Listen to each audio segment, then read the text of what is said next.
Welcome to the Public Accounts Committee on Thursday the 8th of January.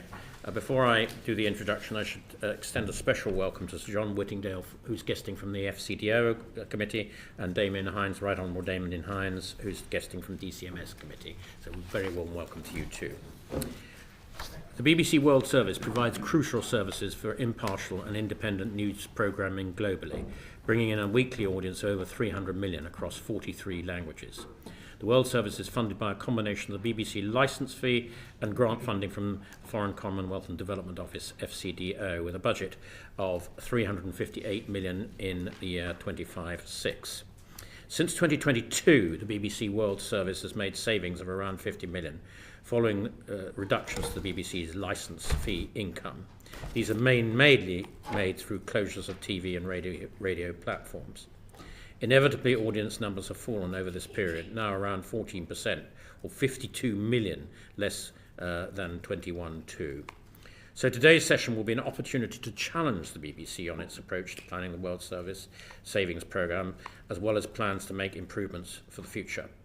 We will also be examining plans of how the BBC will sustain public trust in its services.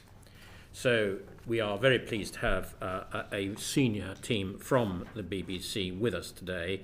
And of course, Tim Davie, the Director General, is well known to everybody. Tim, would you like to introduce yourself and your colleagues introduce themselves, please? Thank you very much, and it's a real pleasure to be here, and I welcome your opening remarks, and we look forward to the discussion. I always prefer my colleagues to introduce themselves in a way, because I think it's worth you hearing from them. So, Jonathan, do you want to introduce yourself? Yeah, good morning, everybody. Thank you for hosting us. I'm Jonathan Munro. I'm the Interim CEO of BBC News. Substantively, I'm the Global Director of BBC News, but you may know that we've had some management changes recently, so I'm covering the CEO's role. And Fiona is covering my role, so I'll let you introduce yourself, Fiona. Introduce yourself, Fiona. A warm welcome. Good morning, everyone. Thank you very much. It's a pleasure to be here. My name is Fiona Crack. I am the Interim Global Director, which has responsibility for the World Service, filling in for Jonathan while he does his role. Great, very much. Thank you, Chair. Well, a special warm welcome to Fiona and Jonathan, because this is your first time, I think, before the committee. So a special welcome to you. Right, to start us off with our questions, I think we go straight to Rupert Lowe, please. Thank you. Thank you, Chairman. Well, good morning, everybody. Morning. I think I should probably declare a conflict of interest to start with, in that I've had 3 complaints upheld against the BBC in the last 12 months. So I probably, in case anyone thinks that makes me biased, I probably ought to disclose that. I wondered, I think the question I've got is for Tim. Tim, have you actually all read the NAO report in full, and do you agree with it? Absolutely. No, I've read it in full, because working with the NAO, and I thank the NAO for the report. We've actually, I think over the course of the last few years, we've really worked very hard to get our operational delivery and grip to a different level, and the NAO is helpful. I certainly don't think we're sitting there, if I may, trying to in rebuttal mode in the slightest. What I would say is I've read all the report fully. Obviously, I've got some support here in terms of some of the detail if we get to the real grip of the individual savings plans and where we're at. We fully agree with the analysis. There are bits where we would say, okay, there's some learnings there. We might have a gentle pushback in terms of how the process worked. But overall, we agree with it. And I think if you step back from it, what it says at a top-line CEO level, first thing I'd say is these are we should talk about it, I'm sure we will, in terms of the tough, whatever the word is, envelope for the finances of the World Service. I happen to think that we are at a very, very important point in the UK in making decisions or in investing in services such as the World Service, soft power and our position in the world, that we can talk about that. But what this says is under very, very tight financial constraints. I think we made some tough decisions. The BBC has a strong record and grip. It's got some good people who know how to deliver savings plans. And you'll see, we are slightly behind, but we'll deliver those 54 million of savings as part of, if I may say, 700 million of savings across the BBC that are well tracked. But what the NAO does, and I think it's right, is it is pretty it's pretty tough on us, and I think rightly, in terms of some of the documentation, the process by which you analyse some of those decisions. Now, I think some of those discussions were, as you would recognise in business, you have those discussions. Sometimes I think we can do a bit better job, bluntly, and being very open about it, in terms of some of the documentation. But the overall results from what we did, I think we made good decisions under extremely tough circumstances. I think we will and can get under the numbers in terms of some of the declines, which relate to other factors as well, such as Facebook algorithms. They're not just the so-called cuts. They're how the world is moving. But overall, read the report, supportive of the NAO's conclusions. Thank you. So when we see in the report, however, these business cases did not meet NAO identified good practice, they lacked options analysis, had poorly developed risk assessments, and in some places contained inaccuracies. You then come on to the service's monitoring of its savings progress was hampered by the complexity of its finance system. It therefore relied on estimates instead of actual information. And you read, in addition, the BBC's whistleblowing team identified issues with poor quality documentation and analysis to support key decisions in phase one of the service's savings programs. I mean, in a private business, if you read a report like this, you'd sort of think, well, we're flying blind. So I mean, question. I mean, how can you be confident that you actually did make the right decisions when the quality of the data that you appear to have been basing those decisions on is arguably deficient? If I may, having been in the private sector for a decade and plus, and been involved in a few, I think what it says is not quite flying blind, or far from it. What it says is the documentation and the way some of the decisions were made didn't meet the NAO's best practice. That's slightly different, if I may. There's plenty. You've got to accept that some of this is quite critical. And I do. No, it's the level of criticism and how we react to it and how we improve reacting to, rather than and how we describe the scale of the issue. I'm not being defensive about it. I'm just trying to present a fair picture. I've said to you, I've totally taken I agree with the analysis, but what you said is flying. But I don't believe it's flying blind. The BBC's never short of paperwork.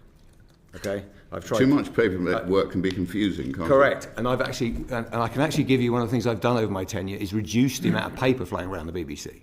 The issue is the actual standard and formats, and risk registers discuss what format you want. Yeah, what the NAO have done and the team have done quite rightly, I think, is said we have best practice in certain areas. So it's not as if we didn't look at risk, or of course the team were looking at options. They're concerned, like everyone around this committee, if you're trying to find money, where do you do it with least impact? They were looking at particular audience metrics. I'll give you some specifics. So they were looking at audience metrics, very carefully at options. But in terms of, could we have recorded that more carefully? Could the quality of documentation been better? Yes, agreed. We have some learnings. The BBC actually, for all its dramas, literal and metaphorical, is actually got a very good record, I think, in the last 5 years of delivering on plan to the numbers it commits to in its savings plans. It has a level of operational rigour and efficiency, which I'm proud of. Very proud of, actually. If you came to the BBC and met the people, the project management, they know their business. Now, as CEO, I look at it overall and say, we are delivering on the saving plan. It's slightly late, and I think in a commercial operation, that would be your prime concern alongside your overall metrics. Well, I'm not sure it's necessarily the prime concern, Tim, because I think the key is you can deliver the savings, but the question is, I think the NAO is asking, and I think it's a valid question, is what are the downstream effects of those cuts? And it doesn't appear that you necessarily have the management tools to be able to make that call. Right, and I'll let the team talk. I think that's what they're saying, isn't it? So I think making the cuts is always easy. The question is, what damage is making the cuts doing? I think that is a fair observation. And I think the truth is that we've had quite some considered thinking about how this affects, sensibly making those decisions. But what the NAO bring helpfully, and I'm the first to say, because you know as well as I do, you can always improve these somewhat significantly to say, are we completely clear about the forecasting, the risks involved? Last point I'd make before I hand to the team is, I think we're in an incredibly difficult world to forecast, by the way. So I think you can do all the maybe it's because I'm towards the end of my tenure, I'm slightly more untethered, but it's like, I think all the forecasts. Just because you're in a difficult world doesn't mean you don't try and forecast. No, of course you. No. On that basis, nobody bother with the budget. No, but I'm not lurching to that position, if I may. I'm saying that when you had years of inflation popping to 30% in markets, when you had the amount of conflicts that we've had to deal with, that is quite difficult. Now, to your point, I agree with you. That can be forecast risk a proper, and what the NAO brought to us is saying, look, you could do a better job of some of that risk assessment. And I agree with you. There's things we could do. So the question that follows on from that, Tim, it doesn't sound as if you have fully necessarily taken on board what the NAO has said. The question, I think... Sorry, can I ask you why you don't sense that? The question for Jonathan is, what are you now doing to change as a result of this report, if you accept this report as valid and having veracity? Which we do, of course, and I echo everything Tim said about that, and thank you for picking it back up on the question. Just to build on Tim's points and then come to your point about what we're doing now in terms of our processes.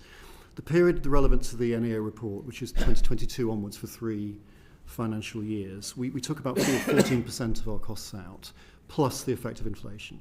So that's a considerable chunk of our money, and we're delivering all of those savings by about 2 months from now. The turn of the financial year coming up will have delivered them all. So there's a time lag compared to what we hoped to do, but the savings will all come out. That time lag is caused, I think, by a number of things.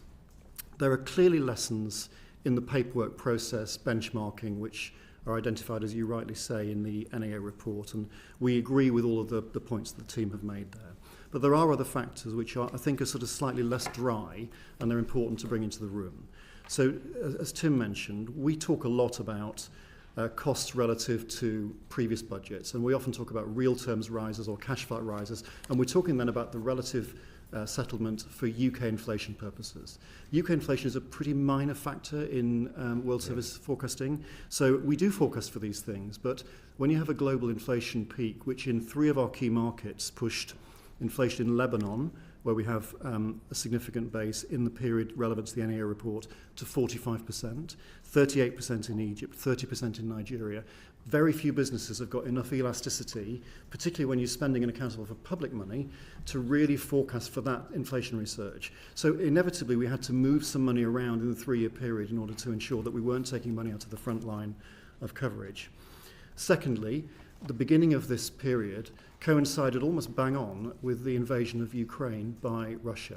That was a massive story. Now, stories are what we do, and it's reasonable to say, well, surely you forecast for news stories, and we do that. But when the news story results in having to lift and shift the whole of the Russian language service from Moscow to Riga for their own safety, their own legality, that's a very significant cost. It also makes it almost impossible at the same time to deliver a structural saving against a preordained timeline, because it might be the right thing to do, but the wrong time to do it. So those are factors that mean that the elasticity of our budget planning just has to be a little bit more fluid than perhaps in a less volatile business. And the third factor, and this is also important to your point about future-proofing the system, all of the 3 years were subject to 1 year by year funding settlements from the Foreign Office. That is actually no way to run a long-term business strategy. We're sitting here on January the 8th, is it? We still don't have our budget settlement for the new financial year from April, which is less than 3 months away. Right. So getting budget planning in time relies on a number of things that are out of our control to be true. Luckily, we think we're moving to a place with the FCDO, with whom we have an excellent relationship, by the way, for a longer-term budget settlement, and we would really welcome that. That would make it a lot easier to deliver against forecasts.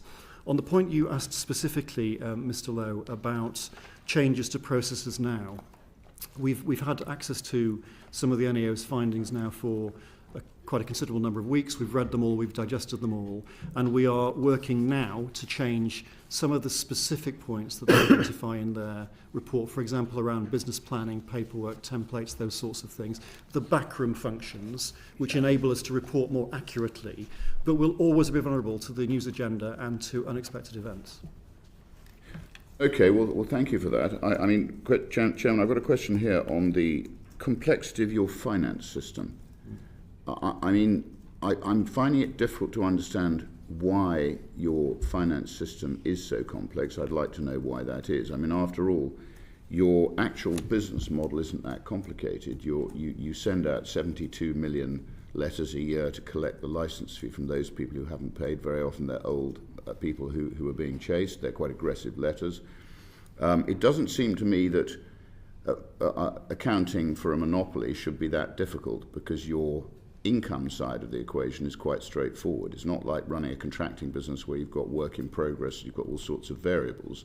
Your funding largely comes from the licence fee pay, and I accept for the World Service some of it now, and 31% increase last year from the FCDO, and it looks like you're going to get more from the FCDO again this year. That's still taxpayers' money. Of course. So that's not money you have to go and earn. That's actually money that comes in, and I accept the fact they haven't agreed it yet, and it's remiss of them not to have done that. But I'm struggling to understand why your finance system is so complicated, because a complicated and opaque finance system means it's very difficult to make good decisions. So can you explain to me why it's so complicated? Yeah, I'll make one point. Complicated is one thing, opaque is another, by the way. Complicated is what we're talking about. Complex systems mean opaque data. Can live to the opaque risk, I'll tell you. So I think, can I just make one point on the revenue? Mm. Revenue, totally agree with you. I mean, this is in some ways a simple business model with regards to the licence fee. I would have thought so, but no, I'm agreeing with you. Yeah. We don't even need to argue about that. That it is we have some debates about the enforcement, but that model in itself is simple. I would say, remember, however, if you look at the overall BBC revenue, we have a very successful, and I'm very proud of it, £2 billion commercial arm. So we have that revenue coming into the system, the dividends from that, we have a high functioning board in terms of how much revenue we take from the commercial arm versus investment classic stuff that you'd be across. Then you have the World Service funding. So it is a little bit of a stitch together before we get to the complications which you can address in terms of day-to-day management of financing across currencies, across business models, across freelancers. I mean, the idea that isn't complex of itself. There is a degree of complexity having run commercial organisations that is there. It's not just simple as, get the licence fee in and spend it when it comes to international and global operations. I've got your point, by the way, and it's a fair one. It's actually one of the things that's enabled us to go after savings so clearly, which is one thing we're blessed with, is the long-term some degree of certainty over revenue, and the simple nature of the licence fee allows you to plan for the long term and do the right things for the UK. Now, in terms of the day-to-day operations, you might want to just give a flavour of across multiple currencies with different business models, with the commercial revenues coming in. It's not quite as clean as you're talking in terms of the challenge for the finance teams. I mean, I'd love a simpler finance system, to be clear. And I should, by way of disclaimer, I don't think any of us here are accountants by trade, but clarity of accounting would be very welcome, is very welcome. It's quite complicated in the World Service, in truth. As you suggest, and you're right, the licence fee accounts for, roughly speaking, about 2/3 of World Service budgets right now. It was more than that, but the government, as you say, increased the what was called grant in aid allowance in the last financial year, and as you just discussed, we're awaiting the next settlement. There are also other relatively minor income streams, but they're not irrelevant to the complexity point that you make. So, for example, a lot of our broadcast products are carried by partner broadcasters around the world. We've just done a new deal, for example, in Pakistan for Urdu language carriage. Each of those is an individually negotiated contract, as you'd expect. There's no template, there's no blanket contract, and have different financial metrics around them. For the avoidance of doubt, we don't pay those carriage partners to get on the air. Other rival international broadcasters do that. We don't do that. We don't think that's an appropriate use of public money. But each of them has a different ebb and flow about the commercial revenue that attaches to those contracts. And then there is a small income, and it is small, of the commercial return on the World News Channel, where there are commercial breaks that are shown outside the UK. So it's not quite as simple as just licence fee and FCDO, though those two are easily the biggest of those shares. Yeah. Okay. One other point I'd make is we also have, we're a 100-year-old organisation that's had offices around the world, and I think we do need further investment in terms of our finance systems. This is not that I think we've got a big issue as such, but in terms of efficiency, and to your point about seeing things quickly and clearly, could we do better? Of course we could. I mean, one of the things we do with obviously we've got our annual review, the accounts with the NAO, very robust process, works well, like any it's verging on the normal to have just, us look in detail, look at where the exceptional items are. One of the things coming through that is we have too many people our record is good, by the way, so we're not sitting on anything that I'm saying we've we don't know what's going on in that area, or we've found things we've uncomfortable with. We've actually dealt with it, I think, really well. We've got good grip over the finances. That's different to complication or being able to see things quickly and make the right decisions well. There, I think we have got some opportunities. And I think there's not a company in the world, I'm sure, if you take, whether it be the civil service or anything, there's probably common issues here in terms of, a lot of our finances sit on, manual spreadsheets that then get inputted into the system. Yeah. We rely a lot on people locally putting stuff together, then putting it into the system. There's all that kind of work to be done. We're in the midst of that work. It's a classic, which is how much money do you want to spend in terms of your capital at that point versus day-to-day delivery to audiences, so someone gets good value for their license fee. We're not in a bad state. We're delivering our accounts and numbers. Okay, well, Sir John Whittingdale. thank you. Thank you, Chair. Can I take a step back, Tim? You have repeatedly drawn attention to the fact that the BBC's overall income has suffered real terms decline over the last 5 years or more. And you set out the necessity of achieving substantial savings. How did you decide the proportion of those savings that the World Service should be required to meet? It's an extremely good question, and the I think there were the broad principles were the following, which is the first thing we had to do was ensure that from a overall BBC standpoint, we maintain usage and relevance in the UK. Because to the earlier question, if you don't make that licence fee income work, and the licence fee is, we may talk about it later, but we want to reform the licence fee. But the one thing the licence fee is dependent on is people's usage. And you know my views on this, which is, every week we get 80% of people using the BBC, and in a month, nearly everyone in the UK uses the BBC. We were very, very focused on what are the things that do two things: deliver that number, but also do it in a way that's in line with our purposes. Because you could just deliver it by making more and more entertainment shows. That's not what we want to do. We want to make sure and this is my job, one of the joys of my job is that balance between Gallic service versus the wonders and importance of that versus more traitors, all of that. So we went through a very detailed analysis of return on investment, where we ensured that the UK public were getting value. That was principle one. With regards to the World Service, we then said, okay, once we've done that, we also need to protect the World Service as well. And within that, we decided that it was a fair position that the World Service, you could make arguments if you took what I said purely, that the World Service, and we've talked about this, that could get even further cut, because you'd say for a house in Plymouth, these services are less, or in Penrith, these are less relevant to them than non-English services. But we felt strategically one of the most important things for the BBC, and this is the balances, was the World Service. So you don't deploy what I've just said so fully that you strip the World Service. Because you could take that argument. I think totally the wrong thing for the UK. So what we decided, directly to your question, is we wanted to protect the World Service investment broadly in cash terms. So you can see the analysis which shows inflation going there. So broadly keep it in cash terms in line with the rest of the BBC, and its cuts and pressures not particularly worse than the rest of the BBC. So not discriminate against the World Service, and do all we could to ensure we're making the right decisions to keep the audience numbers to a point while doing that. So it was, we couldn't justify, you know my view, I think, which is I think the UK should be spending double the amount it spends on this service, without question. I mean, if you look what China and Russia are doing, 6 to 8 billion, I think it is absolutely paramount that we invest in what I think is a unique and precious UK strategic asset. I care about that enormously, and I think it needs investment.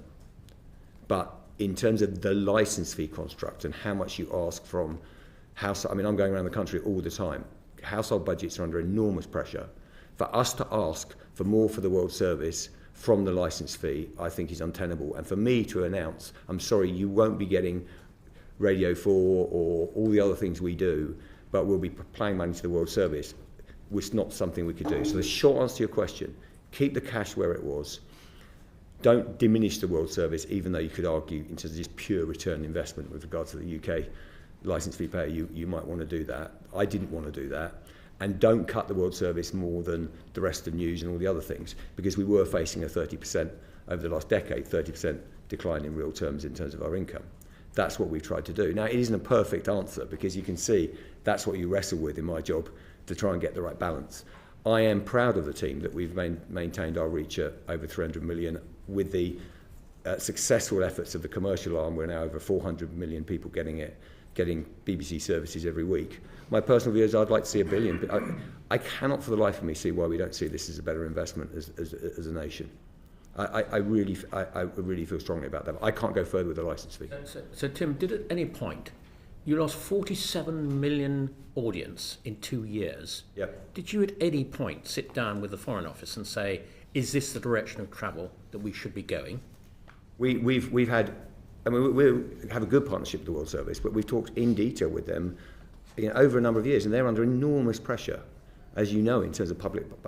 This is a bit of a service where, I use the words rather cheap, pay and play. Like, if you invest more, you get more services, you can get more audience.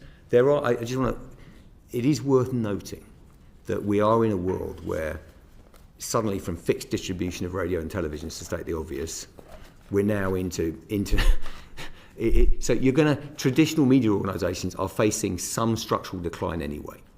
And we are in the hands of algorithms where if Facebook decide not to do news, you're going to lose some audience. So we haven't seen, it is a mixed picture as opposed to just general decline. There's different bits of pressure in different markets. But Jonathan, do you want to talk specifically about that?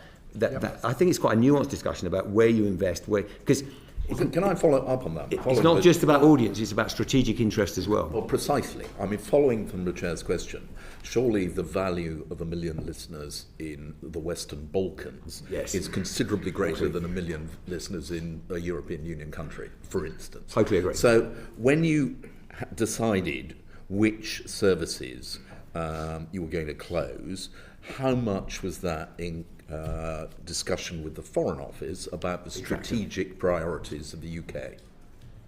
Fiona can run you through the criteria we use for that. Is that okay for you? Yes, of course. A very important question. So when we are looking, and indeed when we looked at the first savings, we are always looking across the portfolio of what the World Service does, what it offers and the performance of that. So in terms of the offer for each market, are we on linear and are we on digital? What is the reach and the market share of that? And what is valued? What if people are coming directly to the BBC services or if they're getting it through a third party? We look at the market itself. So all markets around the world are turning towards digital, but at different rates. So what is the digital maturity of that market? Where are people going for their news and where do we need to be? And the readiness for that. And that is because we're always looking at that value for money. Where might we be able to make savings on linear if audiences are declining there in order to ready ourselves for where they will be, which is digital. The other very important part of those three things that we're thinking about is audience need. So we look at indicators around fragility. We look at where there is conflict, where media is repressed, which is in 75%, are either low or totally restricted on media freedom. And a large percentage of our audience are in those markets, and that is a very important part of what we do. Also the demographics, where are we reaching women and where do we need to do more around young people? So these are the three kind of key criteria. We look across where we already are and where we need to retain our linear. In some places like Afghanistan, parts of French-speaking Africa, they need and we require to give them the radio and continue that. And so what you see in the first savings is more services becoming digital only. Where we saw the digital maturity of that market and we could do that, we moved to it. We also looked to move people, including for the value for money consideration we were under. We moved some of the services closer to the region. So we moved Bangla and Korean, for example. So that's how you see the picture building, the options of what we could do. And audiences of need is such a crucial part of what we do. We want to be there where audiences need us most. And in these 3 savings, of course, we've got the portfolio, the 43 languages that Tim spoke about. We've also started emergency services. So in Sudan, we started a weekly radio programme. In Gaza, we started a weekly radio programme. We started DAS in Afghanistan, which is an education programme for girls. It uses Bite Size, which is the UK product, but we make it in Pashto and Dari, and it was the only thing that girls in Afghanistan had for a year on television, radio and online. So these emergency, the agility for us to respond to events in the world is part of what the World Service needs to do. But in your answer, you've repeatedly said you look at media freedom, you look at where there is strategic need. Surely these are issues which should be determined by the Foreign Office. Well, they're absolutely that discussion with the Foreign Office. I mean, I've had it directly. These are where the areas of strategic need and the UK's interests, in terms of where we need to be investing, where there's democratic deficit. So when you decide to close, not all 3 elements of the language service, but let's say the radio and TV, and maintain digital. Now, as I understand it, under the terms of the grant, you're not required to seek approval of the Foreign Office, but would you, in those circumstances, still go and say, we think we know? Of course we'd discuss it. We have quarterly meetings with Foreign Office at officials level, and an annual meeting with the Foreign Secretary, and regular contact with the Minister of State who has responsibility for the World Service. And we have a no surprises policy in those meetings. I think that's important. It actually becomes more important if we're asking the Foreign Office for more money from the public funds, from taxpayer funds, to Mr. Lowe's point. And that dialogue is positive and constructive. And we would never, certainly not under my watch and not under Fiona's watch, we would never close any aspect of a service without the Foreign Office being aware that that was our proposal and being open to a discussion about the implications of that. But that doesn't mean we can avoid closures altogether. Of course, it means we calibrate with them the strategic priorities and all the criteria that we've discussed. Could I just make one clarification point about audiences, because it's come up twice in the conversation so far. And I think, Chair, you started with a figure that we'd lost audience since 2021-22, and you're right. But every global media organisation at that time had a bump in audiences because of COVID, because of lockdown, global lockdown. And if you look at the figures going back to pre-COVID, to 2016, 2017, so 9 years ago, the World Service was pulling in 210 million a week. We're now pulling in 313 million. So over the decade, it's gone up by nearly 50%. So I think it's important that the COVID years are not taken as a benchmark for, as it were, normal periods of activity, because that's not a reasonable benchmark. I think the other benchmark I'd look to is how efficient we are at delivering our audience in a price per viewer and listener versus the competition being other state actors. And it is incredibly efficient. And I would look at those benchmarks, and we can give you that. They are really compelling. We can't get exact costs for the Chinese and Russian and Turkish operations at the moment, but we should be very proud on the services delivering those numbers. Just to finalise, so the answer to your question is absolutely. We're having those discussions with FCDO on the strategic interest and this team is not just simply get the audience number as high as possible.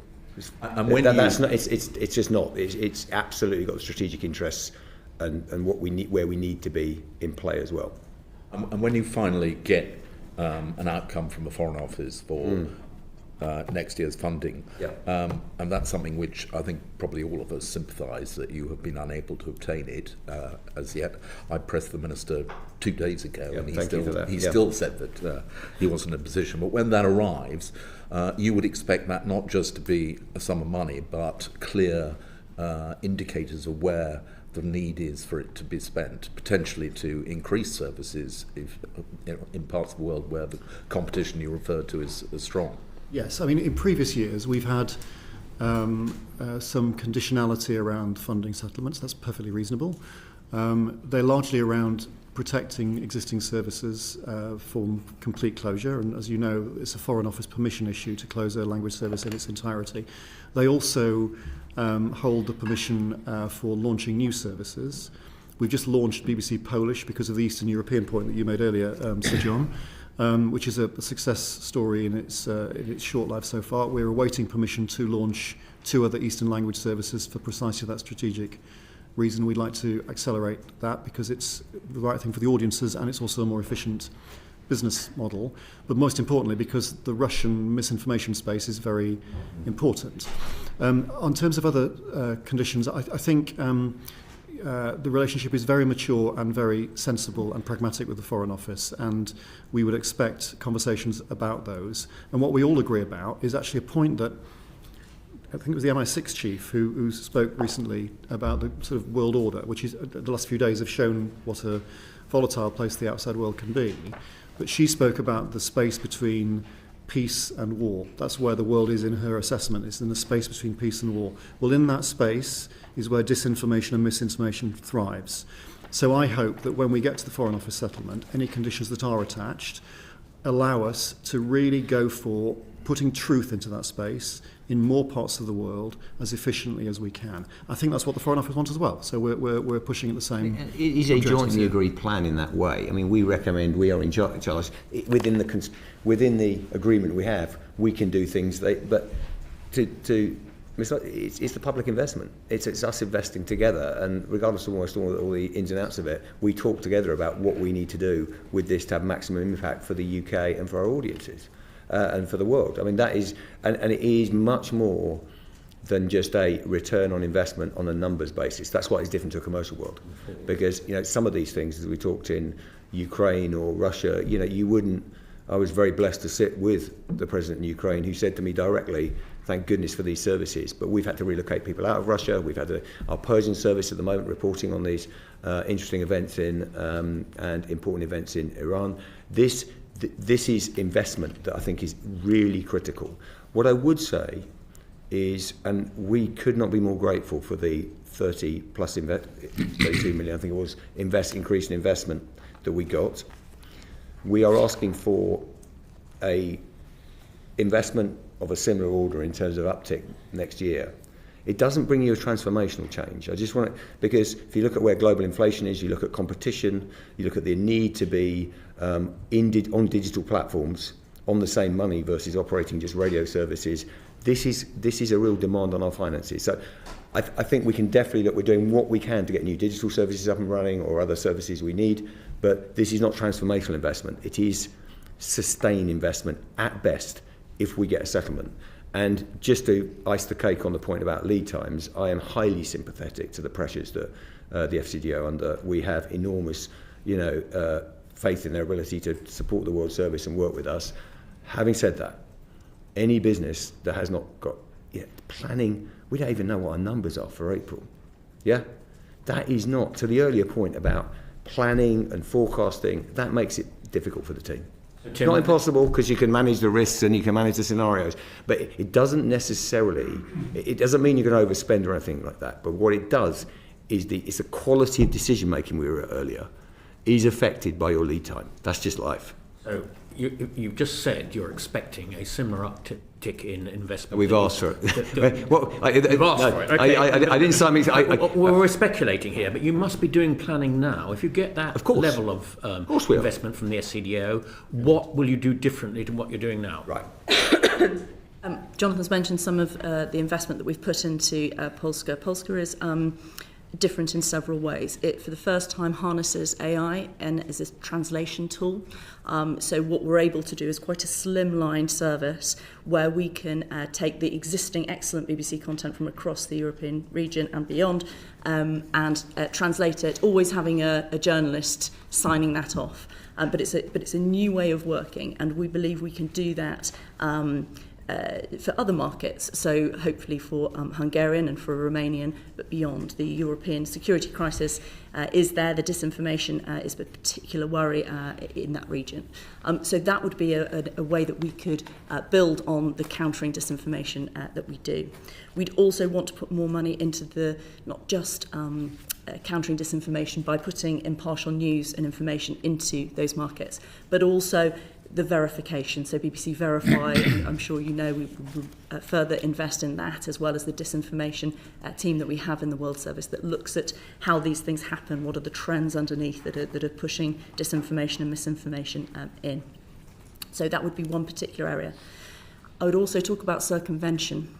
So at the moment, a fifth of our language services have some kind of hostile interference. It might be jamming of satellites for television, it might be blocking on websites, it might be taking down social accounts.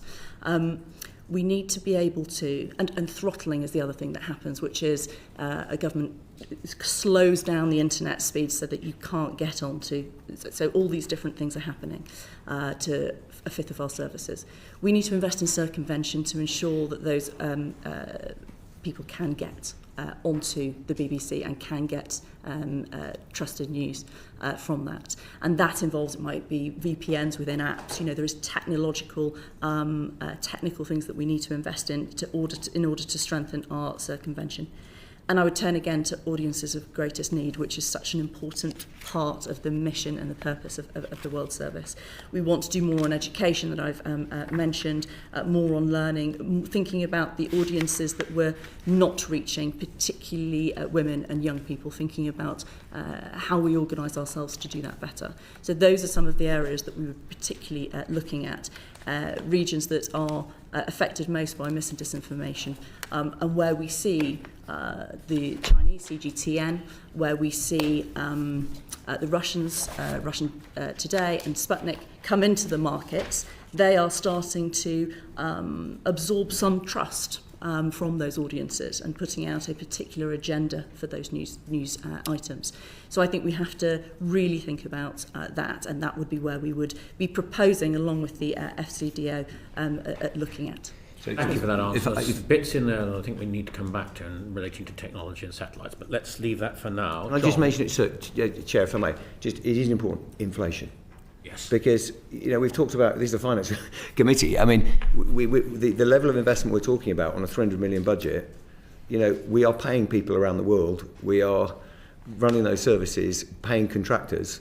We cannot avoid, however brutal we are in terms of our contract negotiation, and we're pretty flinty, we cannot avoid inflation. So if you are simply saying you're cash flat for the year, you're into cuts. So that is part of the presentation to the Foreign Office to say, together as the public, if we want to maintain the service as it is, I don't want to sugarcoat this, because there are some really great things we can do. But the level of ask at the moment, a lot of that is just simply keeping the show on the road as we sit today with an inflationary environment. Point very well made. John, have you finished? Just one final point, returning to the NAO analysis. I mean, one of their criticisms is that actually the rationale behind some of these decisions about individual services and where you cut back TV, radio services is not entirely clear, and there should be far more documentation and explanation as to how those decisions were reached. We completely take that point. I think that's a very fair part of the NAO's analysis, and I think you've heard me say before, Sir John, that I think some of the specific decisions that were taken, particularly around Arabic radio, did not stand the test of time. I'm not suggesting that different paperwork and benchmark reporting would necessarily have changed the decision, but it would have given us a paper trail back to how that decision was formed in more detail, and I think that's a very fair point that the NAO have made. Wish to examine that in greater detail later on. Matt Termaine, please. Thank you, Chair. So I should declare an interest as well. Between 1998 and 2013, I did work for the BBC in BBC Worldwide. So just to get that out there, I'd like to talk a little bit about the implementation and monitoring of the World Service Savings Programme. So, Tim, Jonathan earlier on identified international inflation, the costs associated with moving the Russian outfit on the outbreak of the invasion of Ukraine. and the year-on-year single funding settlements as being reasons for why you hadn't met those targets. But for each of the three of them, I just wondered if you could talk a little bit more about why you didn't meet the targets within the timeframes that were set for them. Yeah, so I'll probably get the team to give me a little help as we go through it. It is about the time frame rather than the savings themselves. And I would say, through the report, I think we're at 46.8. We're now we will deliver the 54.2, and this is a timing issue, not a delivery issue. That's important. I'm not dismissing the issues. I'm seeing Mr. Lowe giving me a look from earlier that is absolutely right. There have been issues, and why don't we just take them in, because I think we can actually give you some detail around those three factors, which are obviously, and you can always come back to could we have forecast better, but certainly there have been some extreme times with regard to inflation. I think service stretch, I'll call it. Russia was one example of a number where we had extraordinary things we had to do to maintain our services. And the final point, which I think is slightly harder to quantify, which is this idea of planning cycle and not knowing what your budget is. So should we just do inflation first? Fiona, do you want to have a... Jonathan, do you want to... Well, I can start, by all means. So taking Correct. the 3 years in sequence. And by the way, it is 3 one-year savings plans. It was never a 3-year, it's never one 3-year plan. It's 3 one-year plans. Because of the short-term funding issue we Links talked to your about third earlier. point. Yes.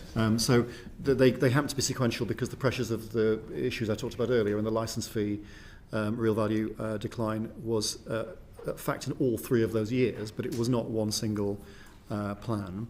So the first year, where the target was 28.5 million, and I apologise in advance, there's a bit of data in this answer, but I think it's important to your question, Mr. Semaine.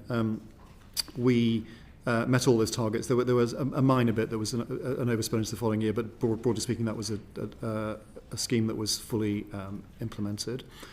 In year 2, that was the year when the cost of things like the Riga relocation for the Russian service. We had then started the war in the Middle East. There were, to use Tim's phrase, service strains, and there were some ongoing costs around costs of change, which were carryovers from the previous year's change programme. We're all in there. We moved £1.2 million of the savings into the product group. That's not World Service. It's part of the central BBC group structure, which, for example, maintains things like the iPlayer, sounds, product development, and so on and so forth. So £2.8 million of the target was carried over into phase 3. Now, phase 3 is interesting because it's the one where we had the longest time lag. We met 8.4 million of the 11 million by December, and then we'll meet the rest by next March. But I'm going to claim some responsibility here. I took the job as Global Director of BBC News in the September of that year, September 2024, having not previously been in the World Service. And in truth, I came into the job and I felt that we needed to make some structural changes to the way our services were managed. It's a different restructure from the one in 2022, which we can talk more about in a moment. But my feeling was that although an awful lot had happened in 2022, which I supported and I agreed with, and that was a restructure driven by savings imperatives principally, there was an unintended consequence, which was that some of the lines of accountability for editorial output were too opaque, to borrow a phrase that we used earlier in connection with the financial situation. When I asked who's in charge of this particular bit of the World Service should something go wrong, the answer was, well, it depends what goes wrong. And to me, that's not the answer. The answer is it's this human being. And that's not a blame game. It's just accountability. It's about... Essential. And I just felt that we needed to make some further changes. So I asked, which were cost-neutral changes, by the way. So I asked for a pause in some of the in-flight savings so that we weren't making savings in-flight in that year, which I was actually not, in truth, supportive of.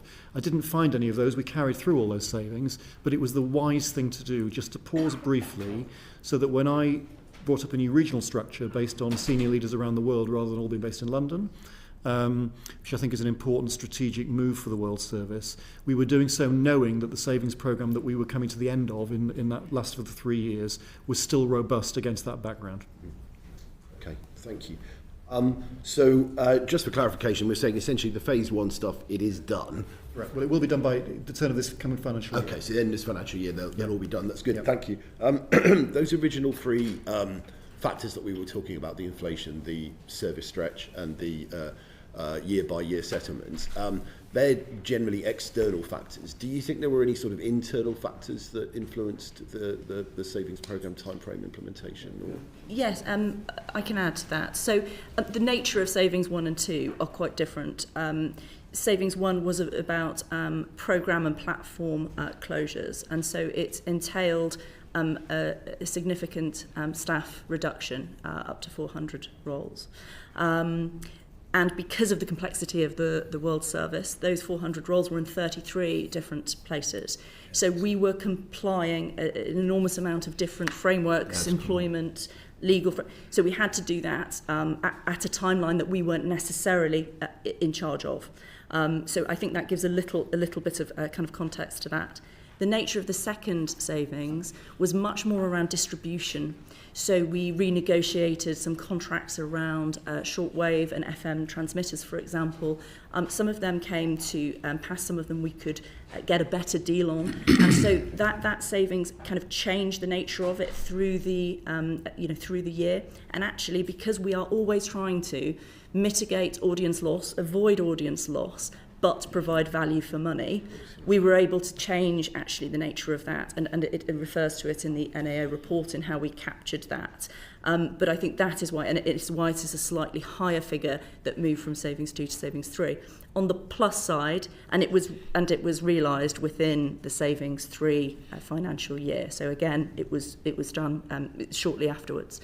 But I think that helps also to explain our audience loss on Savings 2 and 3 were far less than we had predicted. We had predicted we would lose 11 million in Savings 2 and 3.8 in Savings 3, and actually we avoided most of those losses because we were able to change and find other ways to save money.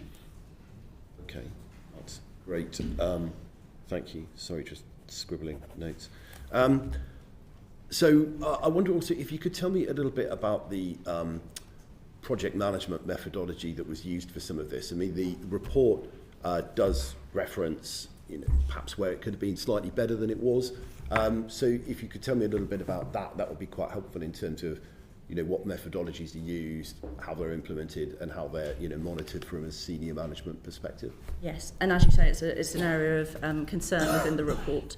I think one of the elements to this is the pace in which it happened. So at the time, a new director of the World Service came in at the end of 21. The savings were identified around there, the amount that had to be found, and some of the planning that we talked about earlier on in the committee around the market analysis and the offer analysis, and trying to see where we would best take those savings in order to protect audiences, started to happen within the BBC and with the FCDO. So at that point, there was a optionality, an options look at what we might be able to do, and a savings case made. That was obviously pushed through the sign-off system, and I think there's, what figure is it? I think it's figure 9, which shows the governance board. So at that point, the news board is the highest level of sign-off. Underneath that, you've got the steering group, which is led by the project sponsor, which was the director at the time. Under that, there was the programme board, which in the job that I was doing then, I was sitting on, which was the kind of what we were doing in Africa in terms of the savings, and the kind of work streams flowed from that. As it says in the NAO report, we did a RAID analysis on that and continued to do it throughout Savings 1. That was the other thing to say, and I think this is an area that we have changed from the report, is we didn't have at that point any dedicated project management support within the World Service. And the director at the time knew we needed it, and it took several months to get that person in and get started. And so There is, I think, a fair criticism within the report that lag did not help in terms of the inputs, outputs and outcome tracking. We've changed that now. We now have a new role, which is a strategic planning and delivery senior role, so that as we have more changes that will inevitably come, we have that baked in and there won't be that delay. Okay, that's really helpful. Thank you very much. I think there is another question later on about future projections. So I won't touch on that there. And any other internal factors in terms of those targets, or you think you're relatively comfortable doing it going forwards? Yes, I think we've identified most of those. Yes. That's great. Thank you. Thank you very much, Matt. Rupert Lowe. Right, well, I think we've touched on this earlier on. I mean, my concern here, I mean, this committee sits with a hat of basically representing the taxpayers and value for money. That's the reason we're here.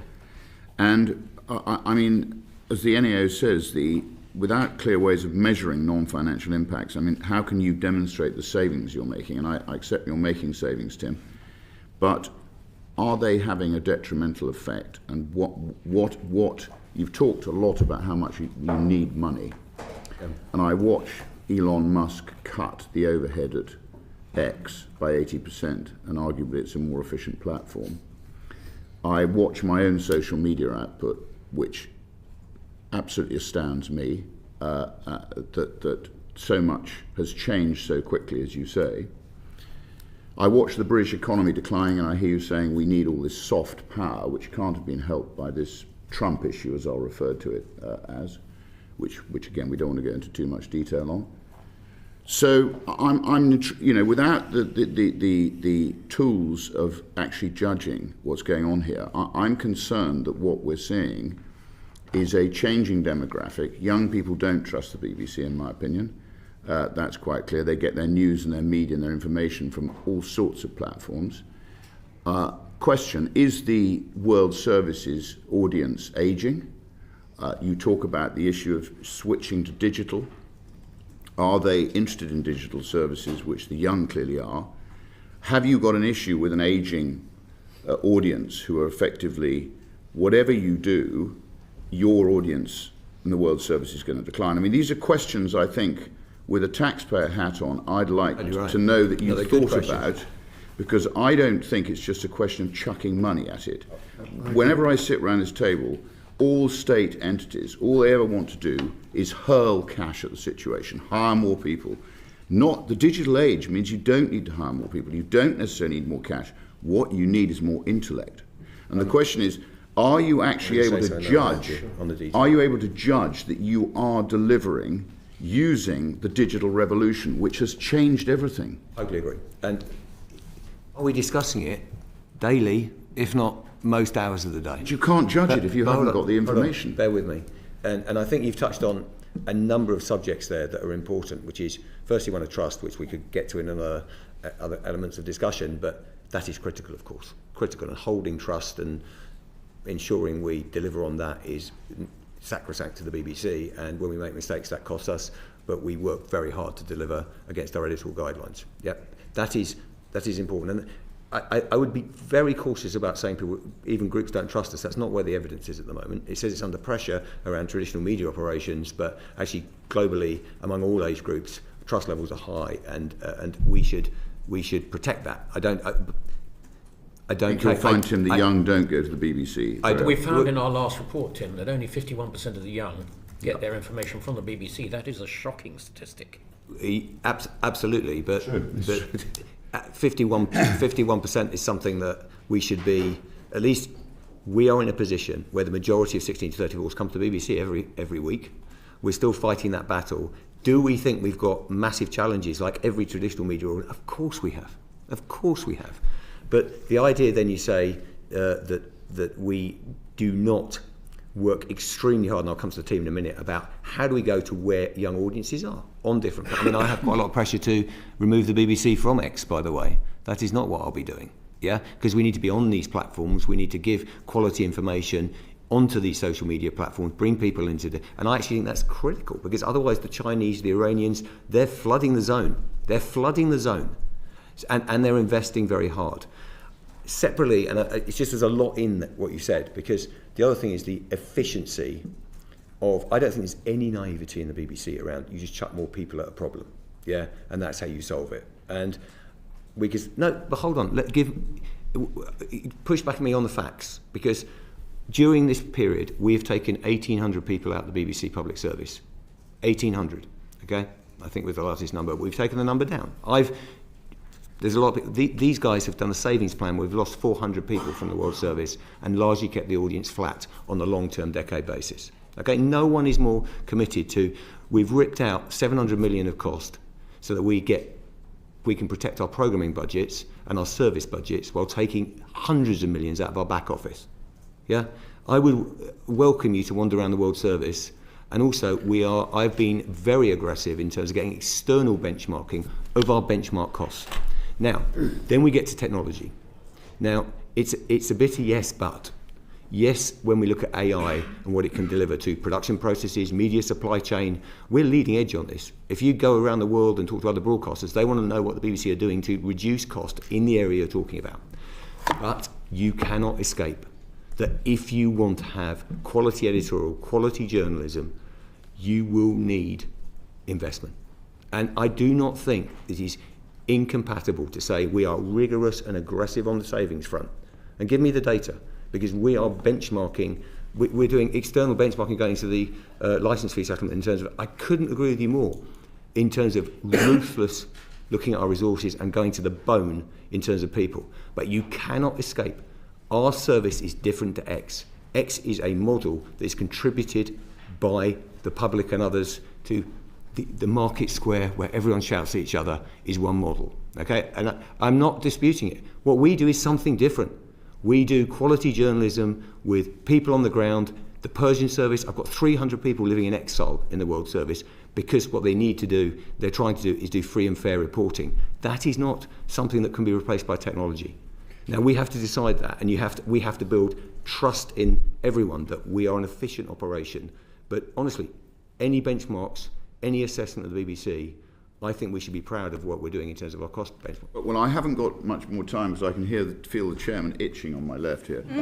But I think there's a different issue between editorial product and distribution. You've got to split the two. Totally agree. And I think I can safely say that since the Long Parliament, the British have been very, very suspicious of monopolies, and you will be the first monopoly in history to actually dismantle yourself willingly and actually deliver value for money. So I find it very difficult. I'm very concerned that the taxpayer, as usual, is on the wrong end of this deal. And when I read this report, I'm concerned. So I think there's a lot that you do need to take account of going forward. And on that note, I'm going to stop.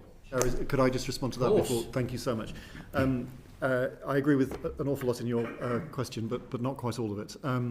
For a start, in no way are we saying that we're going to throw more and more people to solve our problems. The Polish service, which Fiona described earlier, is run on 4 people, just 4 people. And that's a model of efficiency which we are pioneering in the World Service. The World Service costs about 87 pence per year for each user of the World Service, and those users are measured per week. Now, we don't know how much the Russians and Chinese cost per user because they're not transparent about their figures, but I can guarantee you it is multiple times more than that per user, multiple times. The only model that was really comparable with us has just been defunded, the US AGM structure. They were more than double the cost per user of the World Service. And on your point about metrics of success other than finance, I think it is an important point. We do a lot of research, independently commissioned, it's not done by the BBC, about the BBC's influence around the world. And year after year after year, it shows a consistent thing, which is the UK has a lot of important exports around the world, which are important for the brand value of UK PLC. The Premier League is one of them, the Royal Family is another. The BBC is off the scale in terms of influence and importance to the UK, and that affects the impression of the UK, it affects trade, it affects relations, it affects even opinion formers sending their children to school here. It says something about the values of the UK. They're really important benchmarks and metrics, and we track them very, very closely. We have to be a growth investment, to your point. If we're just a lump of public cost, I don't think we're looking at this the right way. We have to see it as a incredibly efficient growth investment for UK PLC. Now, the data suggests that those people who connect with the BBC, who connect with the World Service, I mean, if I want cheering up in my job, because there are days, I just go anywhere in the world and talk to them about the BBC, pretty much. And we have an incredible asset that delivers investment into the UK. Now that, if we don't believe that case, and we're not making that case, and clearly we've got to improve. You can see this report, so there's things we can do in our documentation, but broadly speaking, the overall metrics on return on investment are extremely strong for the World Service. I'm very, very proud of the team. Walk round the 5th floor in Broadcasting House and go and see those teams. Hundreds of people have left and they maintain the numbers. I'm sure we can have a further debate on this, but I'm not sure UK PLC is in particularly good health. And we look at the economy that here is a being topic destroyed. I'm probably not going to go into. So let's have a debate about that at meeting. a different time. So are you spreading the word on something that's failing within? So I mean that's a question. We're not spreading the word in terms of advocating for the UK government. That's not our job. We're not Victorian Britain. Exactly. Okay. But we are. We fly a flag in a different way on behalf of the UK, and we're very happy to do that. But that's a decision for all of us, Mr. Lowe. That is a decision for all of us on whether we think this investment for the World Service, separate to the UK creative economy and our global position in that with the licence fee and all that brings, this is a decision for all of us in terms of, do we want to invest in something that my view, and I'm just giving a view as someone who's been in the job for a while and looks at this situation, looks at our overall competitiveness, and we're not, to Jonathan's point, very important, the flag we're waving is for democratic and principle and truth and reporting. All right, we're not perfect. We know that. We can have that discussion. But overall, if you look at the numbers, we are number one on those metrics statistically around the world. Now, my view is that is a sensible investment, and it's a very powerful investment to make to UK households. They want to see these success stories for the UK thrive. And it is absolutely right we do that highly cost efficiently. We look at technology, we're healthily paranoid about ageing audiences, all those things. But it's easy to pick holes. The issue is, do we think this is a cost-effective weapon to grow the UK in terms of all that means? I'm not I don't think we're picking holes, Tim. I think what we're saying is let's get at the truth. That's where we want to be. I think we're in exactly the same position on I that. end there, Chairman. Thank you. Very good place for you to end. One short question from me, or maybe more, depending on the answers, and then we're going to take a break. So the question from me is that you made a very important point, Jonathan, that this is 3 individual programmes. It wasn't a 3-year programme. So the first year you made your savings, I'm looking at table 7, figure 7, of 28.5, but you did it by cutting a lot of the television and radio services around the world, and you lost 47 million audience in the process. The second year, you have not yet made it. It was supposed to be 17.4, but it was 30. You actually saved 13.3, and you were about to lose another 5 million audience. On phase 3, that's this year's, you were well short. You were supposed to make 11.1 and you've made 5. So my question to you is, and it's back to the question I asked you earlier, what did you do at the end of each of those 3 years to evaluate before you went on to the next year? For example, if I take you to paragraph 2.9 on page 28, it says, in October 24, the service concluded that the structures had not met the needs that were designed to address and presented challenges that undermined the effective delivery of strategic objectives. This tells me that this was a process that you weren't learning from as you went along. I think there were some valid points in the critique in 2.8 about the year-by-year nature of the learnings, and I think that's a very point well made by the colleagues at the NAO, and we welcome it. Each year we always, as part of the process not only of closing the budget but also setting targets for savings the following year, we always look back at the state of play as at that moment, and as you rightly point out, year 1 was pretty okay, and I think it was pretty much bang on. Year 2 there was some slippage, year 3 there was more slippage. So for example, at the end of year 2, we, as I mentioned this earlier, but just for clarity, we found savings elsewhere in the BBC to offset some of the savings that we weren't able to make in the World Service at that time. For the reasons we've been through before, I suggest I don't go through them again because they're quite repetitive. In year 3, that was slightly different because we did, as I mentioned earlier in response to the question from Mr. Termaine, make a strategic choice there to pause some of the savings in order to restructure properly for the future. So each of the learnings from each year is different. They're not the same learnings. Year 1 was the year when platform services were closed, not whole services as we were discussing earlier, but for example the delivery of audio services in Arabic and some other broadcast services in Africa, for example. Some of the services that we then invested in as part of the rearrangement of savings had only been started relatively recently in a programme sponsored by the Foreign Office called World 2020, where they asked us to expand our footprint of language services, and that led to an increase in the grant and aid funds. So all of that was quite a complicated picture, and of course year 1 was also the aftermath of COVID, so it was quite a complicated, difficult equation. But I think in the NAO's point in 2.8 about the paperwork and the learnings, where we sort of put down a marker and say, how did we do in this particular year, and what does that do in terms of the effect on the next following year's plan, separate plan.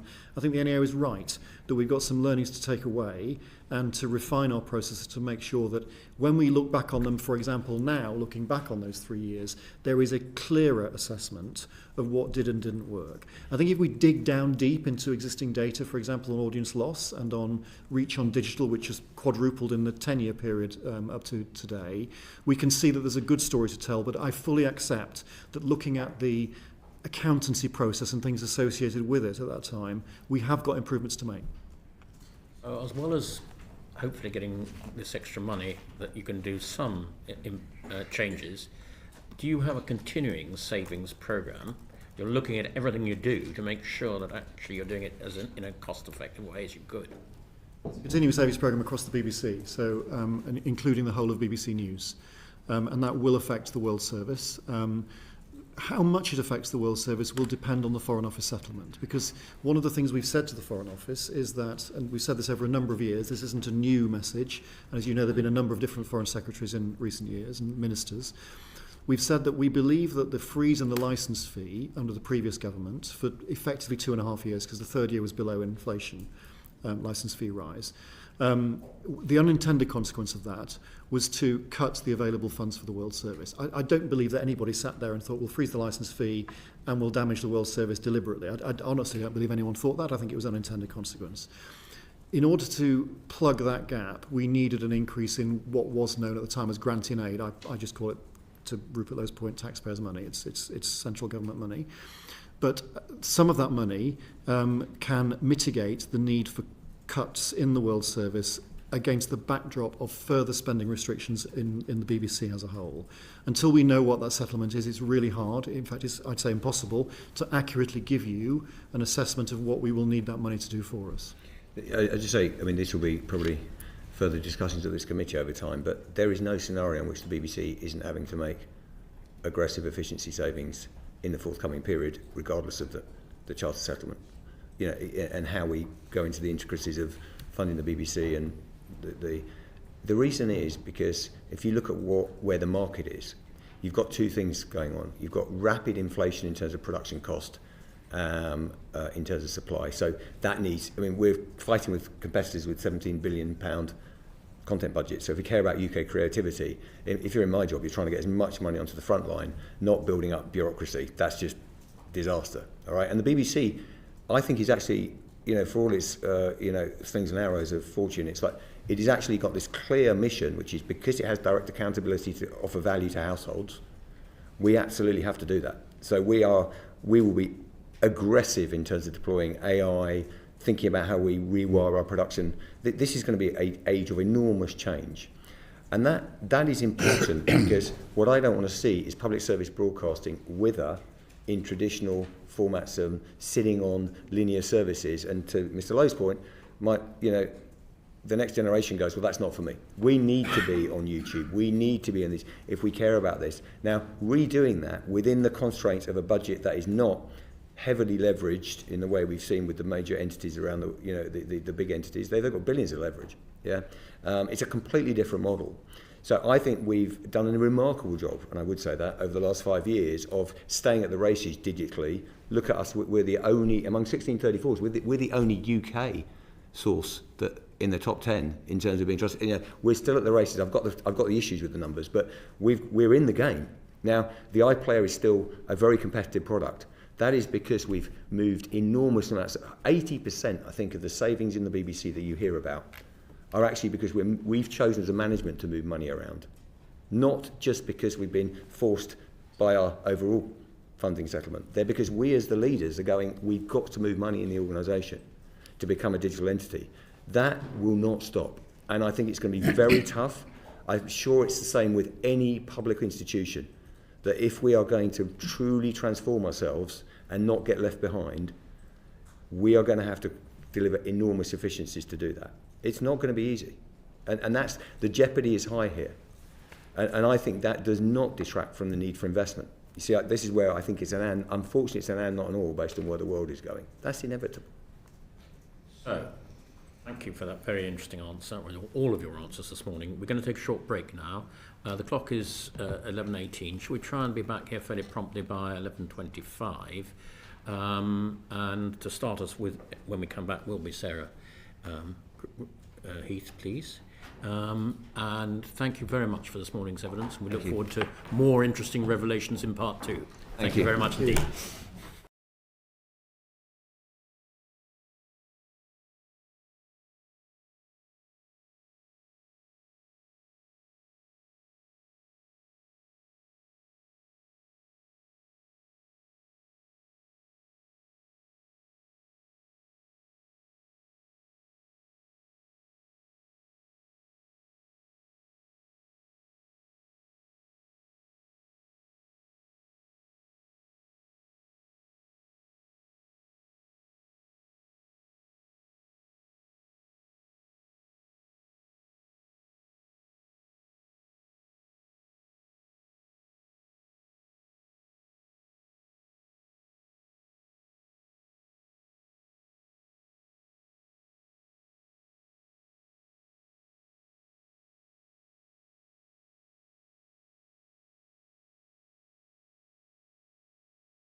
committee's hearing, and we now start, please, with Sarah Heath on her question.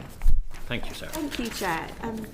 Just returning back to what we were discussing before we broke, in terms of the management of the savings programme, the NAO report does refer to the lessons learned exercise that the service did itself, but how there isn't a well-developed process for implementing those lessons learned. So I'm keen to understand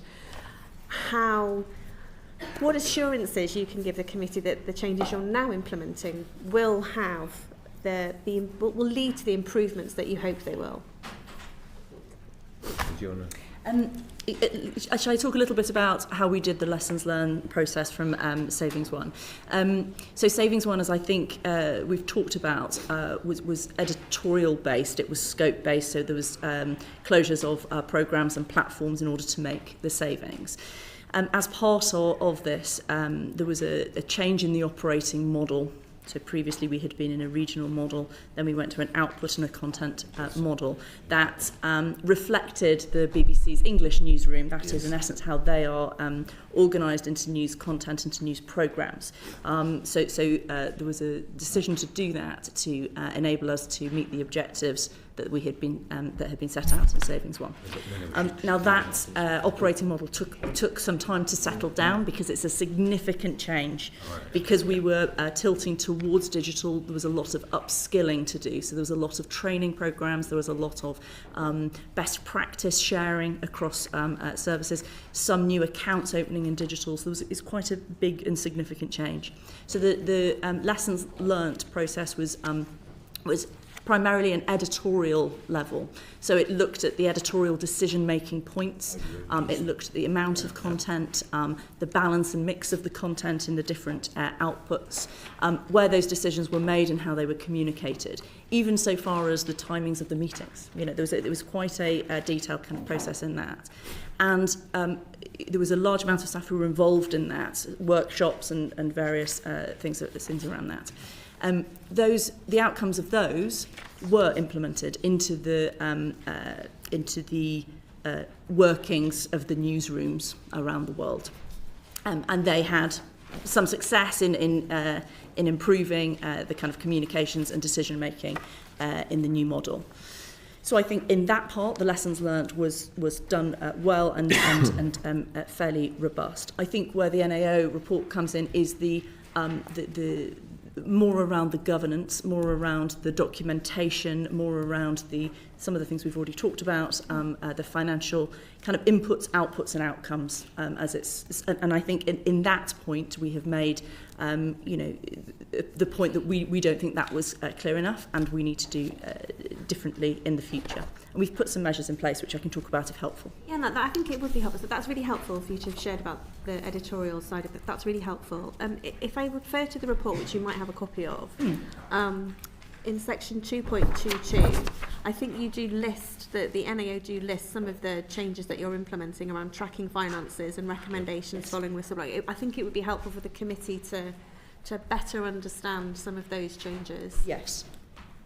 So in terms of tracking finances, so some of the changes that we've made is that we've introduced a new monthly tracking system, and that brings together more of the financial data, including savings and EFT, the posts across the business, into a single place, which is a regular meeting with all the people in the room to ensure that we've got full transparency, and that goes up to stakeholders and people who need to see that. So that monthly tracking system is new.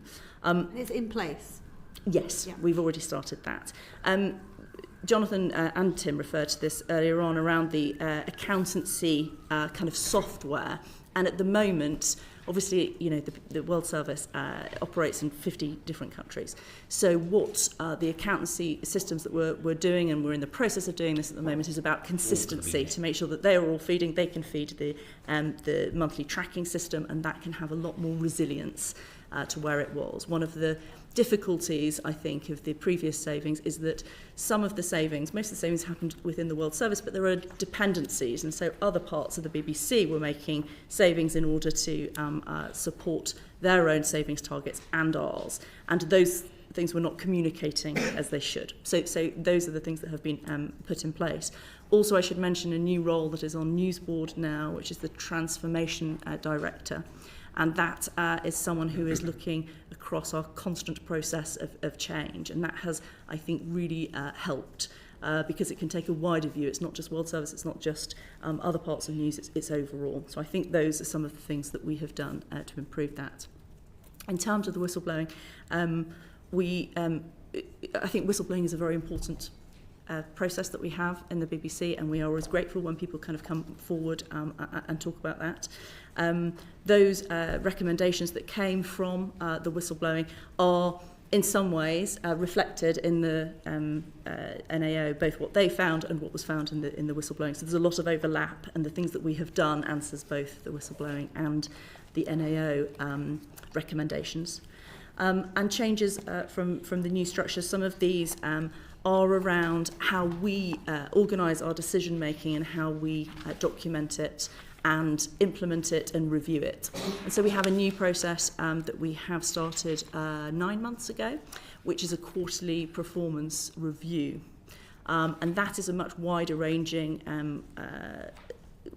meeting now, but it stems from a kind of a work stream, and that looks at the non-financial outcomes. So it looks very clearly at the inputs, financial and otherwise, the outputs, including the content volume and the mix that I've previously talked about, and the outcomes that we're hoping to achieve around our audiences in terms of reach, in terms of trust, in terms of value. So that process, which involves all the new regional directors within the structure, is a really robust and really helpful thing that we've done. Is there anything not on this list that's currently being implemented? Because this would have been written and researched a short while ago. Is there anything that you'd like to add to that list? Yes, I think one of the learnings from me and from reading and absorbing this and acting on it is about our metric systems. So I think we have a very strong audience team in the BBC, and they have an enormous amount of expertise and metrics from digital and from our global audience measure, which I'm sure you've seen in the report. We have recently done a big change on our dashboards, which means that every journalist who comes in their morning, kind of read in, is looking to see how their site is performing, how the socials are performing. And because it's live feedback, it is live metrics, it is such a useful tool. And a lot of journalists across the World Service are metrics driven. They really want their stories to do well. They really want to learn what their audiences want. And I think, to perhaps Mr. Lowe's point, there is also demographic data. We know which young people are reading that, what's the proportion of women who are looking at that. And so I would say, alongside this, we've also done a lot of work around our metrics database, which helps inform our decision even at a greater level. Thank you very much. Thank you, Chair. Yes. Are you happy? Do you want to go on to your question on audiences, or do you think I've cut across you and covered it? You can cut across me. Yeah, I'm sorry about that. I'm very sorry about that. Damien Hines. Even. Me? Damien Hines. Even. New Chairman. New name. It's not the first time, or even nearly the first time that's happened. I want to come back to metrics and KPIs in a moment, if I may. But first, can I ask about the digital first approach? So we say there is a digital first approach, but many things can be digital, from a DAB radio station to a video on demand platform, to somebody else's video on demand platform, to Facebook, YouTube, news aggregators. I mean, most perhaps these days the media landscape is digital. Yeah. So what do you mean by digital first, and why in the NAO report does it have to report back that some of the teams involved were not clear on what good looks like in the digital first approach? Should I just do the strategic? Let's do this as a strategic point. It's an extremely well-made point, because we're not using digital first meant move to online. Right. Yeah, and that debate's been had in the BBC, and I think everything's digital. Yeah, so we're looking back on a programme that worked, by the way. It worked because, and the reason we said digital first, because organisations can be slow to change. Successful organisations can be particularly slow to change because they defend their position, and the BBC does pretty well. So we needed to agitate to make sure that iPlayer, sports apps, all those things, hiring engineers, putting money, hundreds of millions of pounds were taken out of other areas to make sure we were competitive digitally. What that really means is the whole organisation has gone digital, but what we're talking about is online services. And when I say online services, I mean fully owned and operated online services, and third-party services, of course, in YouTube and All, in other words. So yeah, it's online content. That's what it means. All right. So for clarity, in your question, you mentioned digital DAB radio stations. For us, that would be radio. We class that as radio. That's not not digital. digital. So, and in World Service terms, this is the year when digital has become the biggest delivery, just overtaken radio. Only just overtaken radio. Radio is remarkably resilient. It's a remarkably resilient platform. And television is the third of the three, although they're quite close, in fact. But digital now accounts for about 130, just over 130 million of our global audience measure, which is the biggest single delivery of the three. So when the NAO report says that some teams, this is in paragraph 2.15, that some teams were not clear what good looks like in that strategy, what does it look like? It's measured on a number of metrics. I mean, global audience measure, or the reach, is probably the most important in data points. But there's a breakdown of that within the figure about the demographic of people we are reaching. And in particular, to a point that was raised earlier, younger audiences are far more likely to come to us on a digital platform than on a linear platform in most parts of the world. So I was in Lagos pretty recently, where we operate a number of language services, all but one of them are digital only. So what good looks like there is a matter of reach and the demographic of that reach. Now that in itself is quite a complicated breakdown, because you've got Instagram, you've got TikTok, you've got YouTube, you've got other platforms, and social media posts in their simplest forms too, and they're all measured. And of course digital audiences can be measured in real time, whereas linear audiences, there's usually a backlog in the way that we measure them. If there's confusion, I suspect it's in those services where we have multiple platforms. We have digital and linear still going on. And there are quite a few of those still, despite changes that we have made. And that's largely because television and radio are resilient forms of delivery to certain markets. In some markets, we're going back into linear in a way that we have withdrawn from. So, for example, we've just relaunched an Urdu language television bulletin for Pakistan. But digital is still by far and away the biggest reach there. It's nearly doubled in the last 4 years in Pakistan, for example. But you've just done it again. Digital is the biggest. What does that mean? Do you mean being on YouTube, being on Facebook? Do you mean your own owned digital channels? All of the above. Okay. All of the above. So that's not one thing. So to unpack that then, the most important reach for us is reach where people can see and feel that they are with the BBC. We used to call that valued reach, where they're looking at a product and they know it's the BBC. But the real purpose of World Service News is to put truth into markets where truth is in scarce supply. If that truth is carried on a third-party platform, but it still reaches the audience, that's still very effective reach. It's just not attributed reach in quite the same way. So we measure them all and accumulate them all, and the digital figure is all of those platforms, whether they're owned and operated by the BBC or whether they're carried on third-party platforms. So this is fairly standard stuff to a degree, but let me explain where I think there is. This goes across the BBC, by the way. So the first one is fair point, and this is the semantics of this can be unhelpful at times. We're talking about online in that regard. So DAB is traditional broadcasting, but everything's digital. So we now internally talk a bit more about online and making sure that a digital first organisation means you've got a strong online presence. Now, what are the metrics? Clearly they're about reach, audience reach and demographics. That is overarching to make sure that we have a very simple objective, which is we know people who are exposed to the World Service and the BBC are 43% more likely to invest in Britain. We believe it's a good thing. We've got lots of data that says that is a good thing. Now, that is reach. Now, within that, however, and I do think this is a challenge for editorial teams who are traditionally producing half-an-hour programmes, what does good look like online? Is it that you've had a small piece of YouTube content And what we need to do is, involving our metrics, we need a classic brand pyramid, forgive the jargon, which is how many people in total goes to BBC, including third party. That's an incredibly important metric for us. But it's also important that we look at how many people use BBC services. Because in terms of attributing value, particularly in the UK, when I say 80% of people use the BBC and 94% in a month, or that is BBC services. But in terms of maintaining universality, I think you're going to have to also look at third-party reach. Classic stuff. It's classic stuff. What we're now doing is developing metrics where we look at what's total reach, what's reach on our services. And I think what you're hearing in the report is a number of our editorial teams. It's totally natural.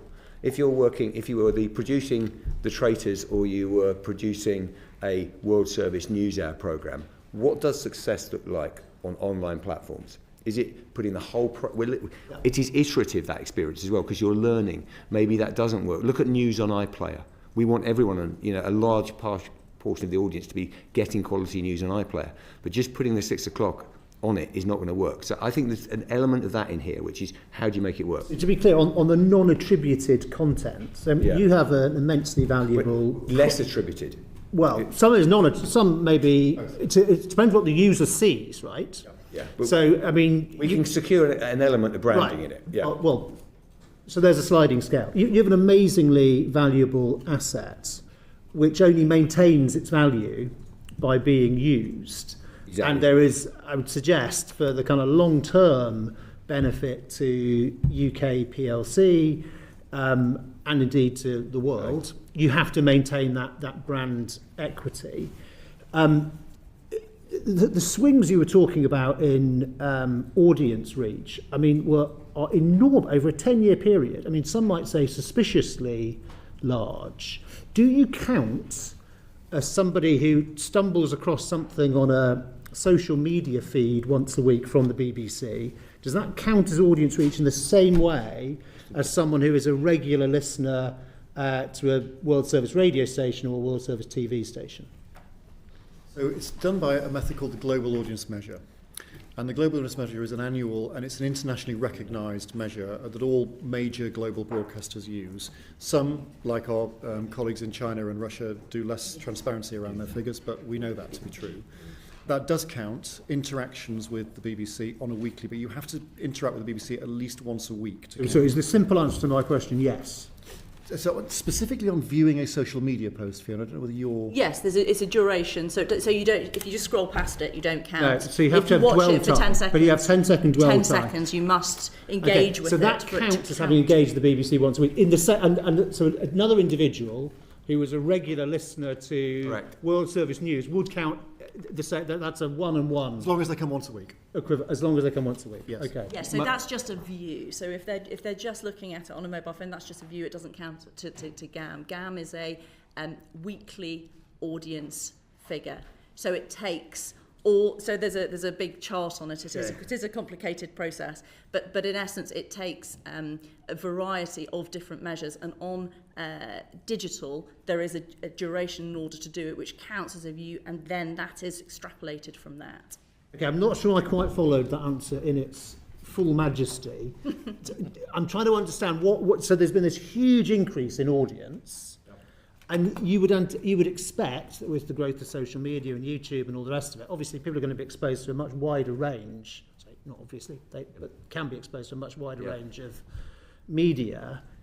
Is that the reason why your audience reach figure has gone up so dramatically over 10 years? I mean, I think the answer is yes, but just it would be helpful perhaps just to get it on the record. Yes, but it's a bit more complicated than that. As I mentioned a little earlier, we had quite a big expansion programme funded by the Foreign Office into new languages, which have done quite a lot to raise traditional distribution as well, you think? In both traditional and digital. So that's the first point. We have expanded, for example, in Africa, we've added 7 or 8 new languages in that period, and that takes us to key audiences of need, for example, in Somalia or northern Nigeria, and so on and so forth. So that is part of the picture. Part of the picture is also that we are, like all media organisations, clearly available multi-platform. So we have a much more advanced Instagram and YouTube strategy now than we did before this period started for obvious reasons. The platforms have become more mature and the competition's become more acute, and therefore we are more present on them. But we have also invested in linear products where those linear products are still growing. Television is still growing in Africa, for example. So it's not the case that the whole world is moving at the same pace on digital.